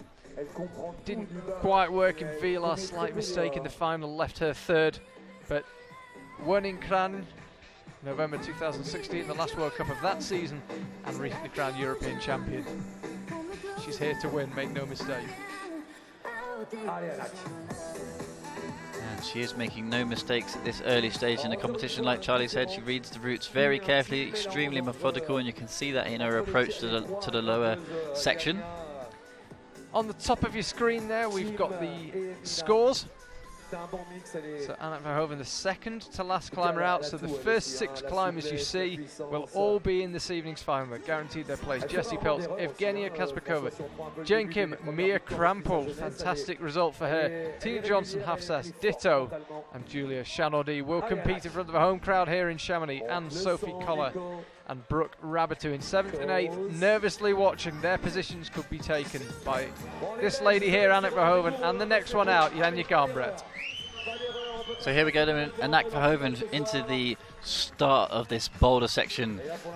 The first crux on the route, but looking really solid so far. Anak Verhoeven just slow and steady, super strong. Anak, no issues up with the left hand, chooses to go for the full crimp. See, it's causing a few issues this next section. She's also having a look at all the different options for the feet. It's a really kind of off-key move, lots of different body positions to have. She's going for the right foot. Oh, so strong. That's where we lost Mina Malkovic. Exact same method, but just locked in the crimp like it was a jug. Yeah, really interesting actually. We've talked about taller and shorter climbers today. Anak, quite a tall climber, and you can see it actually makes life quite difficult because you've got to get your legs quite compressed to then push up. But she managed to find a way. It's a really good performance so far from Anak. Up to this point, she's looked the most composed I think we've seen of any of the athletes. And the wind really picking up here in Chamonix and improving conditions slightly. You can see Anak's hair blowing around, and when she dips the chalk back, the chalk's flying out. But that will improve conditions. It was starting to get very warm, and it's just taken the edge off the temperature. You can just see the way she methodically crushes those pinches. Just sort of takes her hand, makes sure she doesn't sort of wobble around, has to dip the head a little bit now to find the distance to get out to the left hand. It's a great close-up, goes for the flip. Oh, big surprise. Yeah, she was just looked as if she was resetting, just lining up that swap of the hands. Oh, I really thought Anak would have had a real opportunity to test this. She looks so composed up to that point, but these 3 volumes have caused just no end of problems for the athletes. And let's have another look. Yeah, it's good to see it in slow-mo. It looked as if, yeah, she sort of went to get the right hand solid before the hand swap, and it was just in the process of solidifying that right hand that she slipped. Yeah, that's really interesting. Just seemed to have a strange wobble all of a sudden for no good reason. Les premières sont pas forcément celles qui arriveront dernières à partir. On rappelle qu'on partira de la 8e à la meilleure performance. Romain Desgranges, il a fait pareil à Villars. So she makes her way off the stage, and we are down to one last climber. And you can see there, Anak, that puts her into 6th place. She's into the final. Julia Chanaudy as well.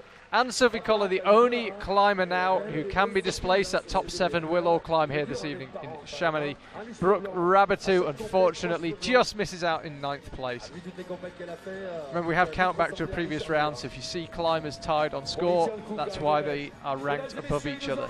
Count back to the qualifiers. So, Yann Gambret. You have to say, if she doesn't make the final, it would be an enormous surprise. She's only missed 1 senior final in her entire IFSC career across both lead and boulder senior World Cups, and that was the Boulder World Cup. She's never missed a lead final, and I have to say, in Villars, never looked anything other than dominant. So can we have the perfect result then? No tops on the route yet, with 1 climber still to come. Jessica Pills predicting a top from Yann Gambret here, and this is what the crowd wants to see. It's what the route setters want to see. They've got a couple of pretty exciting moves lined up for the top there. We've not seen an athlete tackle it yet. So can we see it from Yann Gambret and go out in the semi-finals here in Chamonix in style? Yeah, it was Jessie Pilz certainly thinks so. It's quite nice for me actually. Normally I'm a bit reluctant to ask people for their predictions because they really don't like being put on the spot. But Martin, the route setter, gave me a prediction. And so did Jessie Pilz without being prompted. So more of the same, please. So Martin earlier, Charlie, he said 2 or 3 tops, so the route setters might be a little bit surprised by the lack of participants at the top of the wall. Certainly not going to see 2 or 3 tops with only 1 athlete left, but can we see 1? That would be pretty nice. Certainly how it was in Villars, we only saw 1 top, and it was from this lady right here. What always strikes you with Yann is her calmness on the wall. It's wonderfully smooth style. None of the moves look very hard. She's one of those athletes who doesn't really seem to feel the pressure. She just seems to be enjoying herself. Really just enjoys the climbing, enjoys the challenge against the route rather than anything else. Just takes it all in her stride, all in a day's work, even though the pressure for Yann these days is quite high, really. You know, there's a lot of expectation for her to do well, especially from the likes of us. We want to see a top here. You know, she won't know if anyone's top, but well, she may have heard, but she's not seen anybody on the wall. So you know, the crowd's not really gone too wild just yet. So she might have a good idea if someone's topped or not. But I'm sure she'll want to do it just for she wants to climb the route. You know, it's not. Well, that's one of the nice things about when you talk to Yann. She always just says, "Well, I just like climbing the route." Yeah, and as well as a competition, she just enjoys doing this, and she wants to top the route because the top moves will be fun, and that's a really nice motivation. And she has a very competitive spirit in there, but she doesn't always need to show it. Yeah, a climber through and through, and doing nicely so far. Good time on the route so far. No issues with that, and kind of really looking really confident, really solid. Opts for the high left foot option, and just, I mean, that looks like a completely different move to what we saw earlier. Goes for the right foot method, as we saw with Anak. Then gets the hill. Yeah, I was going to say, even Yanya's straining here. The wall very steep, the hold's very small, and even Yanya is struggling. She's having to work here. I said the moves look smooth. She can sometimes make hard moves look very easy. This is still a fight for her. Concentration still required. We saw it in Vila last week with, admittedly not with Yanni, with some of the other climbers. A slip can be fatal. You need to concentrate throughout, and she's doing a great job of that, really trying to suss out how to use this volume. This is where we saw Brooke Rabbatu and a couple of other climbers just struggling to figure out how to use this volume. Yeah, having a few issues here with the sequence here, not quite sure what to do with it, but looks like she's going to fight her way through. Good recovery here from Yanya. Definitely burnt some energy there, but that's, like I say, good to be able to recompose. Looking up at the next row, this is where we lost Yang Kim. Hits the jump nicely, well done, Yanya Garnbury. Can we see a top then? We will see Yanya in the final, we already know that. Come on, Yanya, the crowd is just waiting here in Chamonix. They're all waiting to head for lunch, but they want to stick around to see if we can see a top from the legend that is Yanya Garnbury. Extraordinary to hear you say that, Mike, at 18, but it's absolutely true. You can't argue with it. Already a legend of the sport, and she's cementing that here in Chamonix. She could top this route. She's got 2 minutes to do so. She's onto the black volume that we talked about with Jessie Pilz. She's a couple of moves away from where we saw Jessie battling to get something out of that black volume. Using her incredible flexibility there to manufacture a rest in this hold. Heel hook with the right foot and a good foothold with the left. This is putting Yanya in a great position here. She looks it down at the time. She knows she has plenty of time. This is the section where we started to lose a couple of the earlier athletes. Really physical through these volumes, quite bouldering-esque up here at the top of the wall. Oh, with ease pushes it out though. Secures a new high point by controlling that. This is dominance from Yanya Garnbury. How many times have we said it? She was safely into the final several moves ago. Of course, didn't know that, but just keeps fighting, wants to top the route and wants to make a statement. And some of her rivals are down here next to our commentary position watching. And it must be hard not to be demoralised. She's absolutely crushing this route. This is what we thought was a dynamite. Yanya Garnbury manages to go static across with the right hand, full wingspan. Fine work from Yanya Garnbury. This has got a Adam Ondra Paris-esque feel about it. A jug quite close to the top of the route. She takes the applause from the crowd. This is another fine performance from Yanya Garnbury with 40 seconds left. Just has a little chill. Can we see a top? I'm saying most definitely yes. Come on, Yanya. There's people around us shaking their heads in disbelief, including, I have to say, people that are going to be competing against Yanya. This is extraordinary. Is there anything this woman can't do? She's lining up for the top. It'll be the first one of the day, and she seals it. Brilliant job once again from Yanya Garnbury. She really is on a different planet when it comes to these lead routes. Incredible performance, and the crowd really enjoyed that. And timed it to perfection. 20 seconds to spare. Pretty much the perfect performance. And there's the crowd in Chamonix already beginning to disperse to one of the many wonderful boulangeries and restaurants dotted around the town. That square, every inch of it will be full this evening. It will be standing room only, and you'll have to be early if you want that. And what a great way to finish the semi-final round here. It's been a good semi-finals, I'd say. It's kind of we've had quite a few people falling on the same move. That's not uncommon in lead competitions, but generally speaking, a pretty successful round for the route setters. You know, one top, they wanted a few more, but one top will do nicely. There is Mont Blanc looking resplendent, and there is our results list. Yanya Garnbury, that's not 37, it is a top for her. So that's, yes, Yanya Garnbury, it is a top, but she's in first place regardless. She's in the right place. Jessie Pilz, Evgenia Kaspakova, Jane Kim, Mia Krampel, Tina Jonsson, Hafsas, Anna Grahoven, and Julia Chanor-D will climb this evening in the Place du Mont Blanc, and Sophie Koller and Brooke Rabbatu just miss out. It's a pretty tantalising finals, that's for sure, as we have a look at the middle of the competition. So Nolwenn Ark, 31. Mina Malkovic, a real disappointment for her, 28 plus. We expected more from her. Slovenian behind her, Vita Lukin, also on 28 plus. Salomon Romain then 28 plus. And this is where we saw a lot of athletes falling on the same move trying to count how many. I think that's 6 all on the same move. Also Mathilde Becerra struggling with that move up with the left hand. Reisa Ota, 28 plus also. Hannah Schubert, potentially would have expected more from her as well, but I'm sure she'll be back in form, no doubt, pretty soon. Michelle Huliger, 27 plus, and a couple more athletes also on 27 plus. And Katarina Poscharli, 27 plus for all from her, and Helen Jenico would have expected a bit more from them potentially. And a big upset also for Laura Rigora. And Margo Hayes down there. What a semi-final, and what a final we are in store for. Mike, thank you very much for your company. We will see Mike and all of you at home at 8 p.m. this evening for the final live in the Place du Mont Blanc.